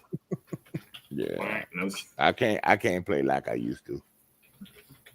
But I still have fun. We'll go back to back shotguns, just walking down the corridor. I still have fun. Just shiny snipers. We'll try to set up another Master Chief Collection community game day. Put me in to capture the flag, an oddball, or the zone switching. You know where you got to hold the territory. I have fun, but when it comes to just like regular killing, you know, like what do you call it? Death matches? Nope. Oh yeah, fuck a death match. No, I can't do that. I like an objective based game. You know, I love capture the flag stuff in any game. Oh, I love it. Is that the Starfield controller? Yeah. Yeah, you know, I actually have the Halo Elite V2 controller sealed in the other room. Nice. Never even opened it. We smashing it? Hell no. Like 400 sealed, so maybe I'll sell it. I don't know. Yeah. Who knows? Well, Mental 9R, it is always fun playing the multiplayer to Halo, especially community game days, because most of us, like I said, we're not as good as we used to be, and there's not a lot of tryhards that come out for that stuff. So it is a ton of fun. We usually have a good time, and everybody gets, pretty good. Well, I'll pick different game modes, so everybody gets their favorite Halos, and everybody gets their favorite game modes, and generally everybody has a pretty good time. So, and everybody can have it because it's in Game Pass. Everybody that's can right. play it. I keep mine on the memory card because that's one big ass download. Yes, it is. It is. I refuse to re-download that 130 gigs or something like that. But hey, it's still a lot smaller than Call of Duty. This is true. Yeah, that's true. Dude, I was on Twitter and I seen a download size for the new Destiny game, and it's coming out on PS4. It was 300 and some over 350 gigabytes. I almost fucking croaked. Wait a minute. When did they announce a new Destiny game? No, I'm sorry, not like Destiny game. I'm sorry, expansion. Expansion. Yeah. It's the expansion. But that's 300 gigs of Destiny 2, and nobody gives a shit about that. Oh, I know. Dude, that PS4 is going to be like, why is it? The PS4. Whoever's playing on PS4, you're gonna hear hundreds of PS4s screaming in the background, just help us. It's going to be crackling like popcorn until it's. Man, these people gonna have a choice. Either you get rid of Call of Duty or you download. That's crazy. If you look at all these fucking games that we're downloading, the average game now is probably what? The average game is about 40 gigs or more, right? Probably on average. And then you go over and you play a virtual reality game like on the Meta Quest or the PSVR 2, and most of those games are like less than 10 gigabytes. It's crazy. That's dope. And some of them got some really fucking crazy graphics too. So it's like, what the fuck? Yeah. I don't know. It's like they optimize for certain things, and other things you're like, fuck it. Well, you just hope everybody's got a hard drive. I think they're in cohorts with Seagate or something to fucking sell hard drives. They're in We're going to make these games really big, and we'll get a percentage of all your fucking sales. the sword fighting in the bathrooms. Hey, Perry. Yeah. Didn't you put on your thing that the new Xbox handheld is going to be $1,050? Yeah, that's what it's being reported. I think it's going to be rounded out to $99.99. I'm sorry, $1,000. I don't think it's going to be $1,050. Well, once you get through with taxes, it's going to be over $1,050. Oh yeah. After taxes. Yeah. You guys are what, 10, 12% up there in the East? I think I'm 7.8 or 8.7. I don't fucking remember. Oh, where you at? Yeah, if you were in New York, it's like over 10. Yeah. Yeah. I got the Lenovo Legion Go. I'm good. It plays all the same shit. I'm happy. I got my Switch too. And the thing cost me $1,000. I'm glad you brought that up because there's been an article out and there's rumors that this Xbox ROG Ally X or whatever, it could cost upwards of $1,000 US. What's the actual number we're hearing swinging around here on this thing? He's got the Legion. He's ready to go. Is he getting a piece of paper or something? He's writing his last will and He's testament. getting the paperwork to tell how much it was. Yeah, man. He's got to put it. It's like The Price is Right. He's gonna have everybody guess. Yeah, I don't know. People are saying it could cost us close to like $1,000 US, and that's scary for us Canadian guys because that'll be like $1,300 or $1,400 here. It's like fuck, if I'm gonna spend $1,400 on a handheld, fuck it, I'll just invest in a new PC. And if anybody looks into ASUS, I know I keep saying this, but go to Gamer Nexus's YouTube channel. ASUS with their current ROG Ally have a lot of RMA problems. You might want to check that out before you invest in this thing if it's $1,000. And if you do invest in it, get the protection plan from the store you're buying it from, like Best Buy or something, because you might need it because ASUS might not come through with that RMA. It's a lot of things a lot of people are ignoring, and I'm just going to put that out there. Like I said, the only thing ASUS is really good at that I have ASUS monitors. I've never had a problem with their monitors, but their other things, I'm always leery about it because I hear bad things about them. Yeah, but their monitors are good. It's everything else that's bad. I've only got one thing ASUS. I think it's a Chromebook, and it's okay. It does what it needs to do. That's about it. ASUS makes a Chromebook? Yep. Oh wow. My wife's got an Acer Chromebook, and I've got an ASUS Chromebook. Oh, okay. Yeah. It's okay. Like I said, I basically just use it when I'm traveling for internet shit or whatever. Like, gets the job done, right? Yeah, that and Pornhub, right? That's right. You got to take the porn on the go. Yep, gotta have it. When I'm having the fits, I needs me some tits. Let's go. Oh man. I guess last kind of topic. I mean, I don't know. Let's just anything further on this kind of stuff for. I don't think anybody here seems to be overly excited about the ROG Ally. We talked about this before when they unveil it. Yeah. Wouldn't be surprised if Perry doesn't get one at some point, though. He pretty much says everything. Oh, he's actually saying no. That shocks. Did you hear the I think it was something on there. I forgot to retype it and send it to you guys about Insomniac talking about maybe Spider-Man coming to Xbox. Oh, that's just a rumor. Yeah. They put up one screen grab of Spider-Man just throwing a peace sign, and everybody all of a sudden started shitting themselves saying, "Oh, it's coming to Xbox. It's next. Full slate. Oh, my God." I have it on PC. I'm okay. Hey, I got it. You want to play Spider-Man? Go get a job. Fucking go out and buy a PlayStation used somewhere for like $200 and fucking play the game. No! I have it on PC. I ain't got to buy a PlayStation. Thank you very much, sir. Good. You did the right thing. You did the right thing. And it runs better on my PC. Exactly. Yeah, no, that's just fanboys running with fucking rumors. Bro, like here's that the thing, okay? I play all games on all consoles, okay? If I want a fucking game, I'm gonna play it. All right. I'm not gonna sit there for 10 years and cry in the corner. I'm I'm gonna go out and buy it. Exactly. Right? Yeah, I never understood that area. I play fucking games, and I play my games everywhere. That doesn't mean Xbox everywhere. It means everywhere, motherfucker. I got controllers all over the place here. We gotta be honest, Perry. A lot of people don't have it like that. Xbox controllers my ass later. I got tons of shit over here. But Perry, a lot of people don't have it like that out here in this world, man. You know what I'm saying? There's a lot of people that ain't got it like that. Where That's fine.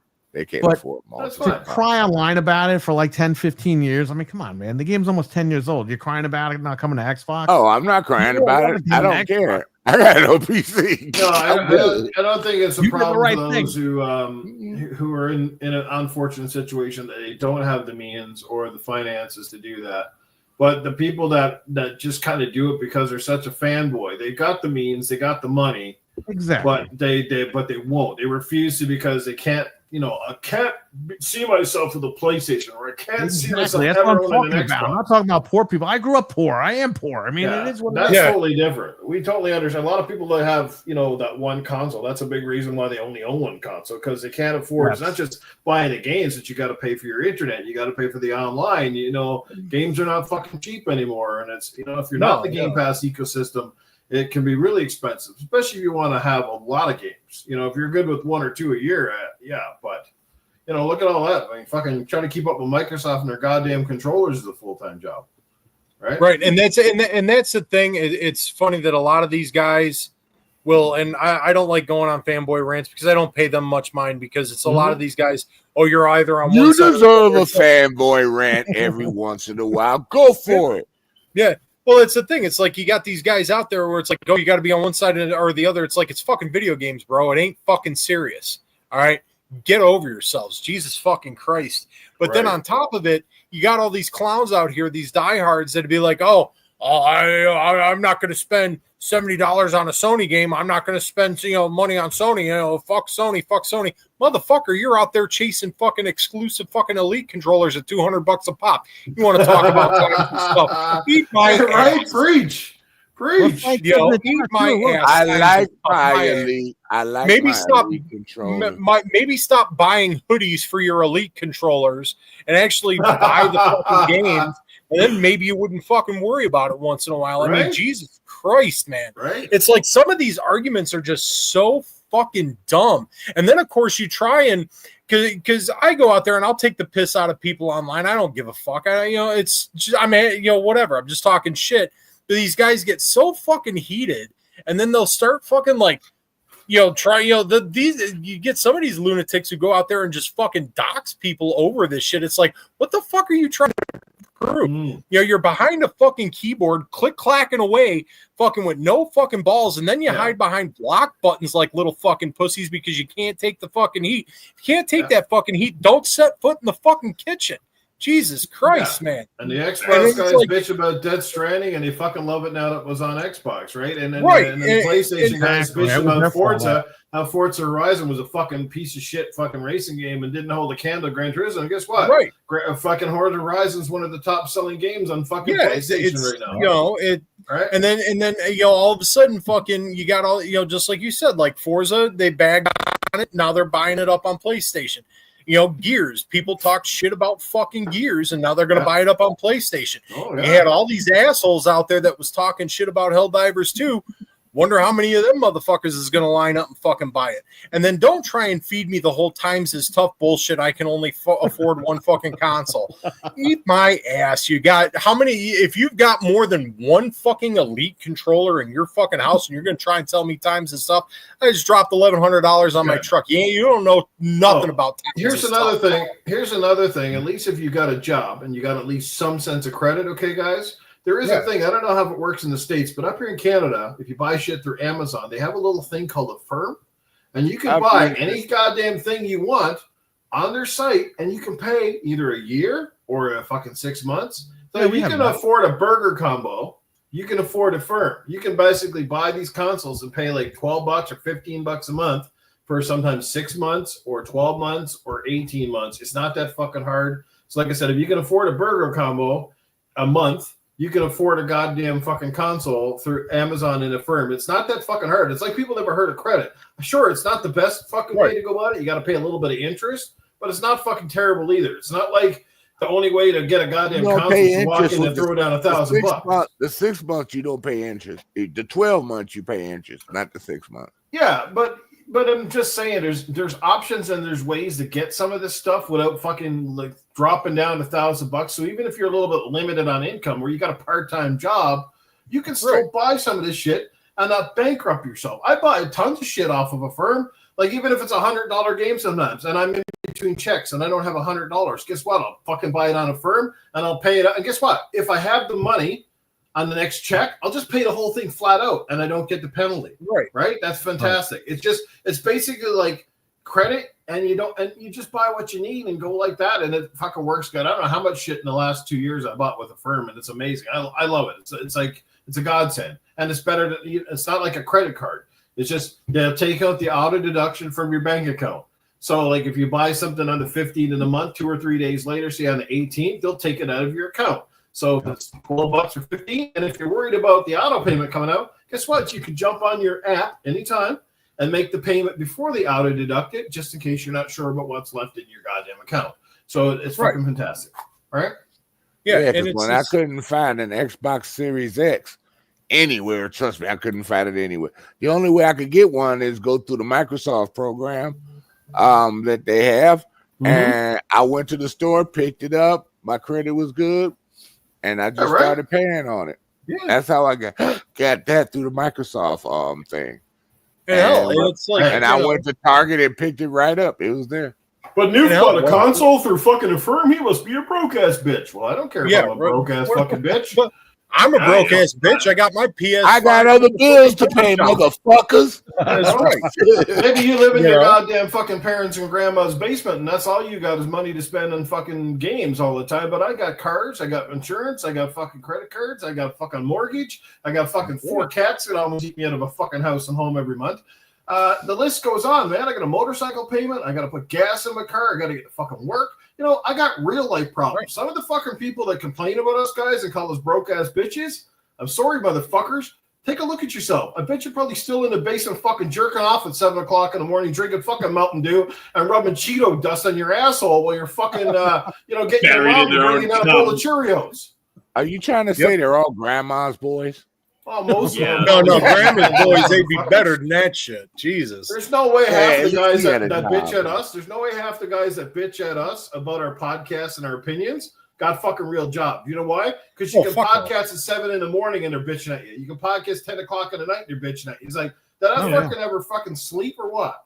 You know? No job. They just live to bitch at us guys who podcast because they don't have enough balls to podcast themselves. Or maybe they're just not talented. They got about as much talent in a fart, And people, if you think podcasting is easy, try it your fucking self. I guarantee you, it's not as easy as you fucking think it is. Even coming on here and chatting is not as easy as you think it is. Trust me. I used to be a radio DJ, and you'd be surprised how many fucking people thought my job was easy. And they come into my studio, they get on a microphone, and guess what? They're like this.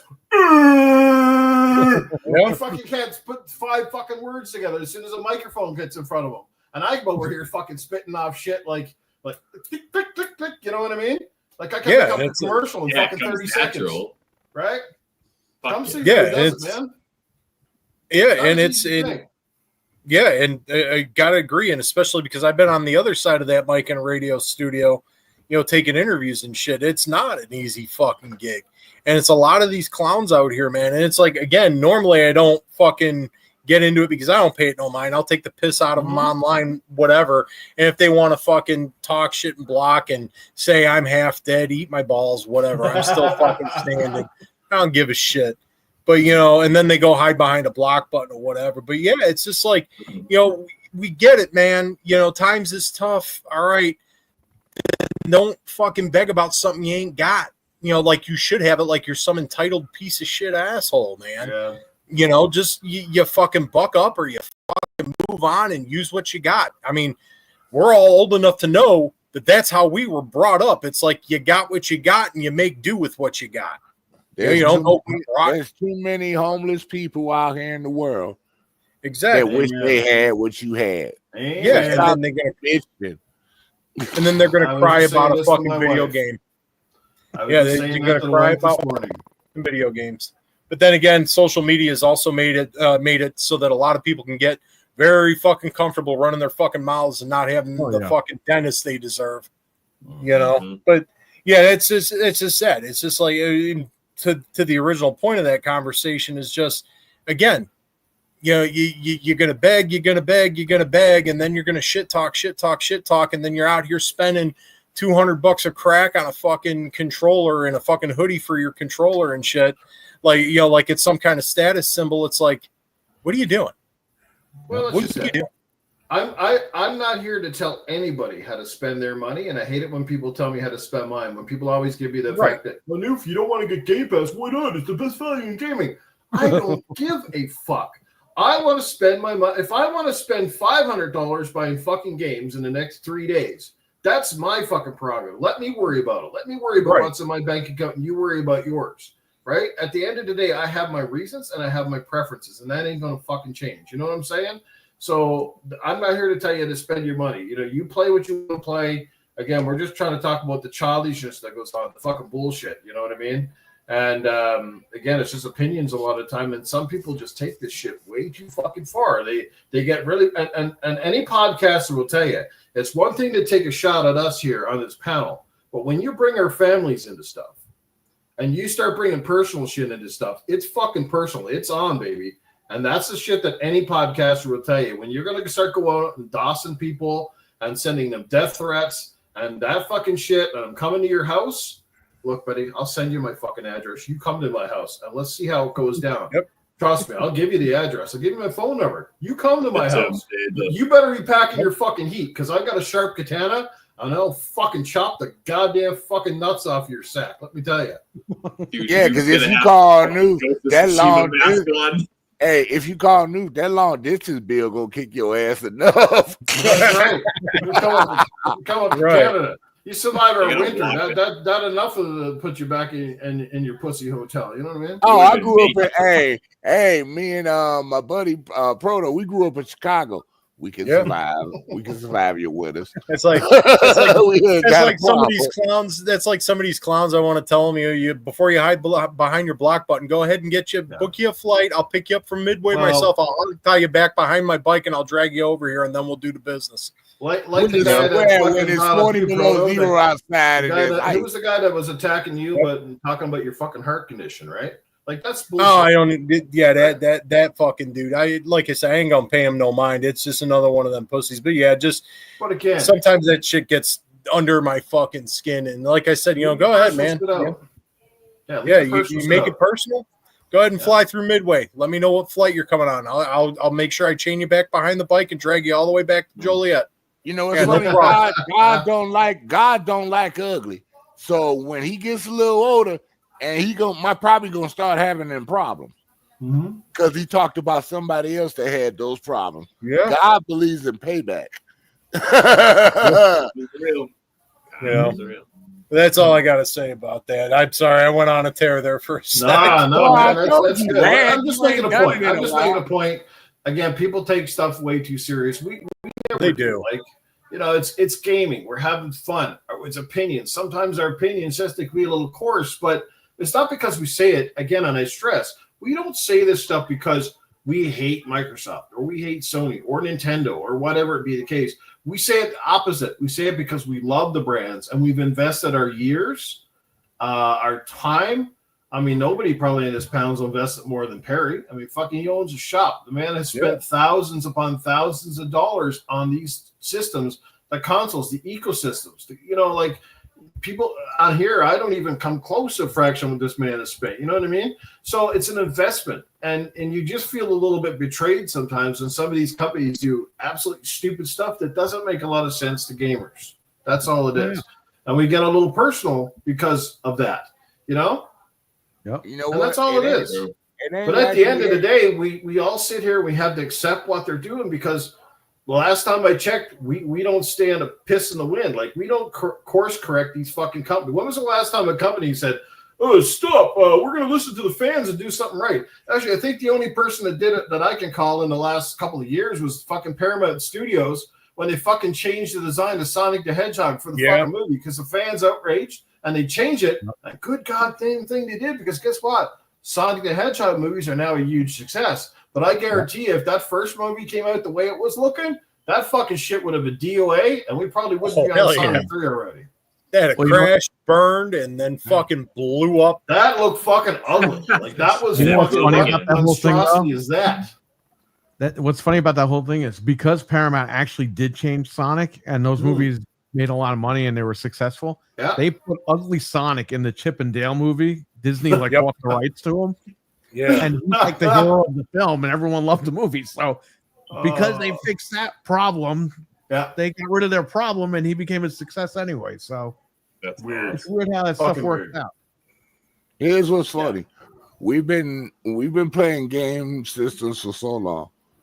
This ain't the first time we've been disappointed in game systems. No, that's very true. This is not the first time. No, and it's not going to be game the last systems time. have their ups, they have their downs, and you just got to roll with the punches and be like, all right, it is what it is. Move on to the next if you want to, or enjoy what you have and just stop bitching.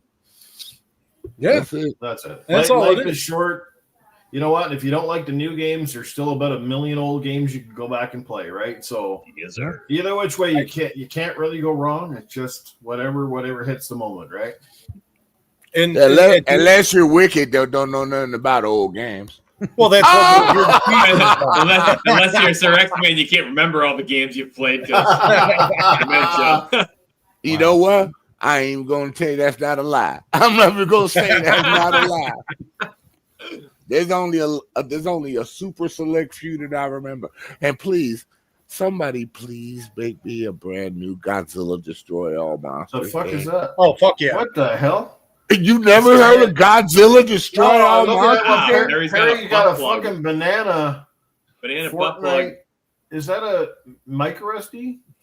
This is a portable hard drive. It was a Fortnite version. I hope some girl's not sticking that on her twat right now. Some girl like, oh look, it's a portable dildo. Hey, you are turning wicked on. You need to stop it. How many of those are at the shop? Send me one. Send me your stock now. One to Chicago as well. This is why I do love Gaming After Dark, guys. This is the only fucking place, honest to God, where we just go fucking berserk. GK week. The more bananas. What the fuck is that now? Is that one of those fans? Yeah. Oh, it's a fan, yeah. I used to have them when I was at work. Those things are cool. Piggles bought these and gave me one. Like, whatever. You got an extra one for your ball sack? That'd be kind of cool in your pants. I don't think she ordered that one.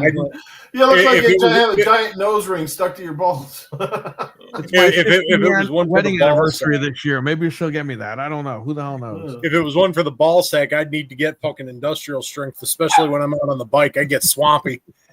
Yeah, but those little fans, they actually work really good, dude. They do. Yeah, that's pretty good. I think you just came up with your own Dragon's Den idea. This is fucking just some fucking swamp ass ball coolers when you're riding bike. There you go. Pickle said the ball fan is back ordered. I can see why. It's summertime. Summertime is plumber time. Let's go. I am leaving that alone.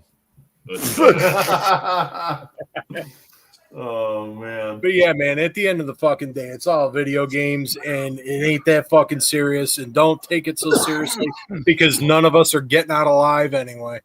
No, can't take it with you, man. Just enjoy it while it's here. You know, it's changed a lot. And again, it's going to change even more. Like, you know, I think in the next 10, 20 years for sure, the landscape is going to be far different than the one that we're already talking about. I just want to live long enough to see the next Tomb Raider. After that, I don't give a shit. That's what you're hanging on for, huh? Yeah. If they cancel that, we're gonna have to watch out for Sir X-Man. Just let me kill over. I won't give a fuck anymore. Fucking X-Man going into his general practitioner every appointment. Just keep me going. Just keep me going. New Tomb Raider's coming. That's all I'm here for. Tomb Raider has always been my number one series to play, man. That's my thing. Everybody got their niche of game series they love to play. That's true. But Tomb Raider is mine. Yeah, I love that's the why man. That's why I wish Sony would give them another Uncharted. You had a legacy going on. Wait, who owns and they would that love game? a new Uncharted. Yeah, I'm waiting for the next Mass Effect. After that, I don't care if I kick the bucket, then I'll be happy. As long as the new Mass Effect is good, bring it on. Who owns Tomb Raider now? Crystal Dynamics. Yeah. Oh, yeah. It's Dynamics now. I thought someone else, or did someone else buy a share in them? Did someone? Yeah. Well, it's EDOS and Crystal Dynamics, right? Nah, Embracer Group owns it. Okay. Oh, that's right. Yeah, it's Embracer now.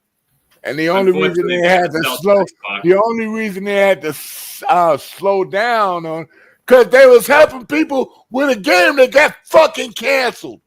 They gotta sell it to Xbox and cancel it too. Oh. Cancel! Yeah. Nah, it ain't gonna get canceled because Amazon invested $600 million in the rights for the game, so it's gonna say what? You didn't know that, dude? Where you been? I didn't know it was that much money. I knew they invested money. I thought they're supposed to have a new Tomb Raider movie too, with like a sequel with Alicia Vikander or whatever. But yeah, they are. They are. Yeah. I could see Sarah dressed up as Lara Croft in the movie theater. Fuck that! I want to jump in the shower with Lara Croft. Yeah, I would dress up as Remember the part in Tomb Raider 2 where she got in the shower and it's like, it's time for you to leave now. I'm like, Yeah, it's the end. I'm staying right here. The last cutscene. Sir X-Men gets in with 1996, goes to bed with 1996 Lara Croft and wonders why he's got 2 fucking holes in his chest for pointy tits. I like it, but I like the newer Lara Croft. Sorry about that. Every time he talks about Lara Croft, he's already fucking choking. Oh my god, he's choking his chicken. Nah, I was drinking some water down at the same time, and I forgot to let it go down first. But I like the newer Lara Croft, dude. I like her. I like the way she moves, and I like a lot of the puzzles in the new Tomb Raiders, man. And it's still a linear game. Thank God they didn't change that. No. They just made you go where you can go a little off the beat, but it's still linear. And I'm like, thank you, because I don't want to do no Assassin's Creed Odyssey kind of shit. Right. I ain't into that shit. That's why I'd say that's the same reason I like The Last of Us, like Part 2, because you get a little bit of freedom, but it still kind of keeps you on track. Whereas same with Tomb Raider, you don't kind of get too lost because it's a semi-open world. You can do multiple routes, but you're not confined. It's kind of cool without being like staggering, and you're like, oh my god, this game is just massive and boring. And those end up being some of the best games, man. Absolutely. Yeah, I'm with you, brother. I can't wait for another Tomb Raider game. It's long overdue at this point. What was Shadow of the Tomb Raider was what, 2018? 2019? No, it was shorter than that. The first one was 2013. The second one was 2017. So yeah, it probably would have been 2020 maybe. Right, and that was the 2019. There was a third, and I'm not going to my hard drive to look for it, but there was another one. Yeah. Because I think Rise of the Tomb Raider came out, I think right after the Xbox One X came out. Yeah, they showed it at their showcase. Yeah, and there was I think it was a 6 month until it came to PlayStation or something like that. See, but even those three games came out within 10 years, right? So it's not a bad dev cycle when you look at it. No, it's not. And while they use the same engine, those games felt largely different from each other. This is what I'm saying. They didn't copy and paste the same environments. They didn't copy and paste the same moveset. Those games had different weapons. They had different environments, totally different stories. That's what I'm saying. That's how you build great games. They felt familiar, but very different. Right, and you slowly improved on the mechanics. Absolutely. You know what I'm saying? Because the first one was a bow and arrow, and then they refined the bow and arrow in the next one, and then the next one after that. And I was like, ooh. Yeah, That absolutely. bow and arrow sick now. Especially when you could get the exploding arrows. Oh, yeah. man. It was hard to get those. You had to Well, we are coming to the end of the show, and I think we've pretty much covered all the topics we can tonight. So we're going to get ready to close this down, and you know how we always end, and that's with the usual cast of characters coming in to do their bit. So if you guys in the chat and the people on the panel, if you got questions for Arnold, Safehouse, or Cletus, please drop them right now. And a big shout out to the chat again tonight. We've got amazing people here: Talos, Ray, Dizzy, Delta, Pink Piggles, Frank has been in the chat. We saw Anthony here earlier. What's going on, Anthony? Good to see you, brother. Dreadpool's been hanging out with us. Sathius has been here as well. We have Mental 9R, RWK, Talos Ray, Cougar Man's been in the chat. Like, the list goes on, guys. You're amazing. The IT guy, or sorry, the IT guy has been here. The list goes on, man. You guys are amazing. Thank you for the support. And I hope that you'll continue to support the channel. Even when, like I said, things kind of close down, because I will still be streaming. I still be doing the occasional podcast, and I still will be jumping in with the boys here from time to time who are going to continue to do a Tuesday night podcast. I'll just have a different name, and it might have a slightly different feel than Gaming After Dark, but they've been awesome enough that they still want to continue on. So that's fantastic, because these guys are awesome. They're my brothers, my family. And I'm glad to see that they do want to continue on. That's great. I applaud them for that. So anyway, let's get to the questions. We got our first one of the evening coming in, courtesy of Pink Piggles. Arnold, how cool are your balls? Well, of course, if you do remember, I used to be the Iceman. I was Mr. Freeze back in Batman Forever. So it's pretty easy for me to cool my balls. But honestly, what I did is I bought an extra large Yeti mug, and I stick my balls in there sometimes with an ice cube, and they stay fresh for hours. It's a little uncomfortable, especially when you're riding a bike or you're trying to move around freely. But honest to God, some Yeti balls is better than sweaty balls. Am I right? Really quick, Arnold, I got to add to that. Do you have McGregor syndrome in your balls? What the fuck is that? That's what his wife had in the movie. Remember his Yeah, wife of course. freezing I've got McGregor syndrome everywhere. It's in my ball sack, it's in my penis head, it's in my asshole, it's all over the place. I'm gonna die from McGregor syndrome. Oh my god. Oh, we got one coming in. This one courtesy of our good friend Frank. Cletus, are you attracted to Laura Croft? Hell yeah. Well, he freaking the Cletus here, and who the fucking right man wouldn't be attracted to Laura Croft? Let me tell you, I'm even attracted to the 1996 version. I don't care if she's pointy and she's cross-eyed and her head's a little square, because I've dated chicks that are far uglier than that, trust me, honest to God. So anything is better than a warm pig, but I will take Lara Croft any day of the week. And my special favorite, though, it's got to be that Angelina Jolie. Right? That fucking chick, man, she fucking smoking hot. She was awesome. Now, them movies may not be all that great, but my God, like, just looking at her in that tight blouse, oh my God, fiddly diddly, I got a weeping well over her penis over here. That some bitch leaking like a faucet when she's on the screen. Let me tell you, yeah, I like me some Lara Croft. You bring it on, bitch. Cletus, does she make you get big? Yeah, if you call 3 inches big.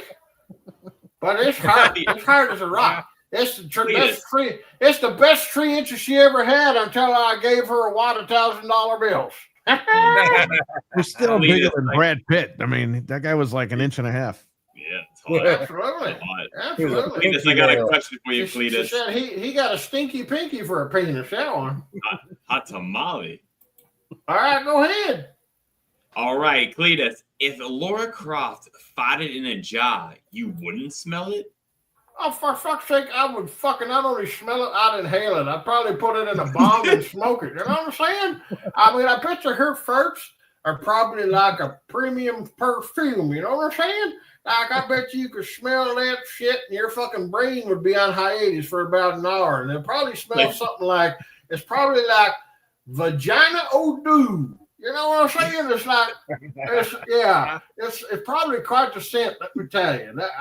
Taking DMT. It takes your breath away. Hey, we got one person, Stevie Mac.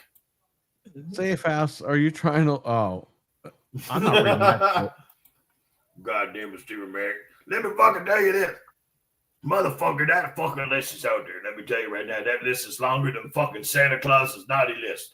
Oh, wow. There's so many sons of bitches on that motherfucker. You know who's not on that list? Is me. I ain't on that fucking list. Let me tell you that right now. Because I am as bad as I am. And as fucking as fucked up as I am. I ain't that little fucked up. You know what I'm saying? But them motherfuckers is fucked up. And there's some big ass people on that fucking list. Honestly. But I'm gonna probably Arnold's not on that list because he don't swing that way. You know what I'm saying? He's into the maids, but he ain't into fucking minute maids. You know what I mean? So yeah, he ain't on that fucking list. But I tell you, there's fucking ditties and shitties and fucking probably fucking Justin Biebers and never got the goddamn thing on that fucking list. You know what I'm saying? I'm sure all these fucking people there. There's some big celebrities on there. You know what I mean? Even there's like fucking people like fucking Tom Hanks. You know, goddamn Forrest Gump motherfucker might be on that fucking list. You know what I'm saying? How bad is that shit at all? You know? Goddamn. Right? I mean, fuck's sake, I don't know, man, but I swear to God, that list needs to come out and shit needs to get right up in there because something dirty going down. That man didn't go to fucking prison and just fucking find himself a fucking noodle and hang himself. You know what I'm saying? So he got fucking off, that guy. So no, crazy shit, man, what's going down in this world, you know, and fucking people getting away with all this. Look, man, I can't even go outside my house sometimes and stand next to a fucking next to a kid and somebody think that I'm going to get a little excited, you know what I mean? So, no, honest to God, but these fuckers getting away with goddamn murder over there is what's going on, them motherfuckers. Yeah, that's a great question, bro, and I hope some of that shit comes out to fruition, you know what I'm saying? But, yeah, they're a bunch of cockasses, and they've been doing a bunch of cockasses, apparently. Hey, Arnold, I got a question for Mr. Freeze. So how did the women react when you put a super cold popsicle in the middle of them? Oh, my. I tried to phrase this right. They got brain freeze. It was they got brain freeze. They were stuck together. You ever put your tongue on a freezing metal pipe? That's the same thing that would happen. You know, I went in with a little bit of spit. I stuck to the clit. That's what happened. I had to wait till they thaw. Wow. So you never had a chance to warm them up. He went in raw. He didn't give a fuck. Yeah, I'm from Disney Delta. Safe House, can you kidnap the shitty character designers making shovel-faced female leads? What the heck? I fucking wish I could, because I know what's wrong with all these fucking developers. Remember back in the day, you didn't see fucking ugly chicks in games, like it was fucking rarity. And now it's a goddamn rarity to see anything you'd be like, man, I'd bang that. Every fucking thing in the game now got really short hair, got fucking nose rings, fucking they all weird looking and shit, you know what I'm saying? Goddamn, fuck. I mean, even in fucking Legend of Zelda games and all them fucking fantasy games, the fairies used to look fucking good back in the day. Now they all look fucked up. You know what I'm saying? Sometimes the orcs are looking better than some of the female leads you got in these games. And that's fucking saying something. You know what I'm saying? Like, honest to God, some of them fucking orcs and them Uruk-hai that come out of the Lord of the Rings movies are looking better than the female leads in some of these games. Like, what the fuck is going on? Like, is that a mandate to fucking have these shovel-faced, fucking flat, fucking weird people? I want to snuggle up next to them Korean developers. They're over to making shit like that Stellar Blade game with a fucking girl. She got a fucking ass that looks like an apple bottom, and like, you know, you're busted up just looking at that. I mean, I don't even care if I can't even get to the first level. I play the fucking thing over 40 fucking hours. I don't care, as long as I'm staring at that ass dying. Keep me fucking signed up, man. That's all I need to do. I don't need to do 40 fucking hours to some fucking weird ass fucking cross-eyed girl that fucking, you know, fucking got more of a personality than fucking, you know, fucking Hulk Hogan, fucking Big Bird. You know what I'm saying? Like, what the fuck? You know? Honest to God. Really? Hey, That would be Safe pretty House. funny. Oh. Yo. Hey, Safe House. How much fun would you have with Big Bertha, the mechanic from Borderlands 2?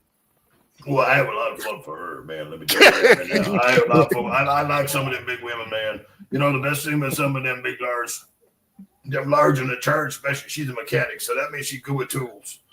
And second of all, she got a big set of monster titties, man. I get lost. You know what I'm saying? Oh, Like, you try to raw down that motherfucker. I guarantee you don't want no 3-inch penis. Now I'm packing some pretty good heat down here. I never had no worries. No girls never complained about this fucking sausage. this fucking baby is raw. She's ready for the grill. Let's go. Let's do it. I don't care, man. Big, skinny, fat, whatever, man. I do anything you put in front of me, as long as it's warm, because I don't like shit cold. You know what I'm saying? So just stay away from them fucking ladies that lives in the igloos up north. I ain't down with that shit. But I take one of them raw dogs, then fucking be a Big Bertha, man. You send her my way. Oh, are you okay with her sitting on your face? You ready to hold your breath? Man, if there's one way to die, I'd be suffocating on that. I'd take that. Don't worry. Don't worry, Save Us. I get a Fire couple off of at the last second before you're completely dead. Tom Cruise, I can hold my breath longer than Tom Cruise when I'm down under something like that, man. Let me tell you, as long as she ain't fucking stinking, I'm a drinking. You know what I mean? Like, let's get going. One more quip on that. She big enough, she can put your whole head in there, right? Well, yeah, man. Whoa. Sometimes it's fun to stick your head up there and tell her what she had for lunch. Oh my God! Hey, it looks like you got some hemorrhoids and you got some Brussels sprouts that haven't come down yet. You know, By the gods. By the gods. that's right. You ever make a girl? Ever make a big girl out and all of a sudden everything in the back tastes like cabbage? Oh, gross! Wow. Hey, that sounds like that's time for her to use the bidet. Hey, Wicked, you might have somebody come over. Come on down. Anyway, I think that's enough for the questions tonight. Safe House has gone off the rails altogether, that guy. So, Yeah. all right. All righty. But we had a good time, guys. Let's let everybody get out of here and go have some fun, play some games, all that shit. Speaking of games, I think a few of us are heading over to the Switch 2 to play some Mario Kart shortly. So if you want to jump over and have a fun time, again, of course. But yeah, let's get out of here. Sir X-Man, let people know where they can catch up with you, my brother. I ain't got nothing else to do this week, so I'll see you guys back next week. No podcast, no nothing. So more enjoy it and relax. There you go. He's down with it. You're waking up, brother. Let people know where they can catch up with you, man. Back here, You guys know where to catch me in the. You guys know where to catch me in the usual spots. You can either catch me here on Tuesday nights at 9:30 Eastern Standard Time with the boys, or maybe in my front lawn with a banana hammock while I mow my grass. I don't know. It's up to you guys. You guys get to choose. But Hey. today, we hope to see you right back here at the same time, baby. Let's go. Hey, Perry. Hey, you gonna send Wicked your banana butt plug? Bro, that's a hard drive. No. Well, make it hard. Yeah. We'll maybe fix it USB port. Dick, not Sam Dick. Oh, dude. I'm gonna put it in my butt. It'll be like Perry, when I put that shit in my butt, it'll be like an Adderall. It's gonna make me fucking smarter and just work harder and faster. Bro, Hockey Fan is right by you. You could go pick one up from him, and then you could go to the Golden Banana together. I don't know. Oh my god. Stick that up your ass long enough. You make it. You might be meeting Frank because he's headed down there in a few months. Yo. Frank will bring you one. Yo, Frank, bring a banana. We're gonna go to the Golden Banana. Bring your banana hammock. You know what? That could have went so many directions. And we went south to south. You ain't got it right till you had a fortnight. There you go. Can I say something really quick? Go ahead, brother. Happy birthday to Back from the Dead. I know he's not in the chat tonight, but shout out to him. Happy birthday. Yeah, Yeah, happy birthday. It's like he always has a birthday. Last year, his birthday got here quick this year. Well, they happen every year. He lives in the Matrix. Yeah, that's all. Yeah. Yes. That was his one wish from the genie. Birthdays forever. Every month. Speaking of birthdays, thanks, guys. Very nice. Happy birthday. You're gonna cross that. 50 next year, you betcha. You're gonna cross that. Oh 50 man, next See, we're year. gonna have to get you a Getting the old 50 grays in the beard now. It's big coming. old thong that says 50 on it. ProtoFoxy, what's happening with you, bro? Let people know where they can catch up with you. You know where to find me, and it's all in the links below if you need them. You bet. Otherwise, here Tuesday nights, gaming after dark. Absolutely. This is a wild podcast tonight, guys. Thanks for being a part of it. I really enjoyed it. Perry, let people know, obviously, what you got happening up next. You can find me every Wednesday on the GameComplainers podcast between 9:30 and 10 p.m. Eastern with myself, Frank, Anthony, and Fred. And then you can find me here every Tuesday night on Gaming After Dark, 9:30 p.m. Eastern. Oh, by the way, did you smash the PlayStation after you said you recapped it and then it fucking died? Did you smash it? Bro, I fucking took that board and snapped it in fucking two with my arms and my hands. Like, I was just done. I recapped it. Did you film it? I did not film. I was going to go live. Imagine if I went live, I would have been furious. I recapped it. It was working a little bit, then it wasn't working, and then I put more caps on it, whatever, and it still wasn't. I said, fuck this. Fred was right next to me. I just go. And that was one of those the mini PS ones, wasn't it? The smaller one? Yeah, they have an issue where the capacitors, they leak, and this thing had leaked all over the damn board. Like, all the caps were bad on this thing. So, and it was in my basement for like 10 years. I got them broken, so whatever. It wasn't a big deal. It cost me $5 to get the capacitors, but couldn't help it. Cool. All right, well, you know where to find Perry, guys, and his channel as well. Make sure you guys go and subscribe to all these guys and their channels and all that stuff. And you know where to find me hanging out with these guys, at least for the next 2 more shows. And or 3 more shows. Let me see what we got left here.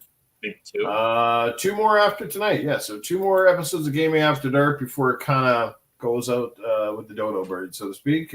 Like I said, but it will be back from time to time. It just depends on the news and the mood and everything else. So, but yeah, it was a great show. The chat, you guys are fucking amazing. Thank you so much. So again, we'll catch up with you next week. But until then, take care of yourselves, have fun, and most importantly, game on.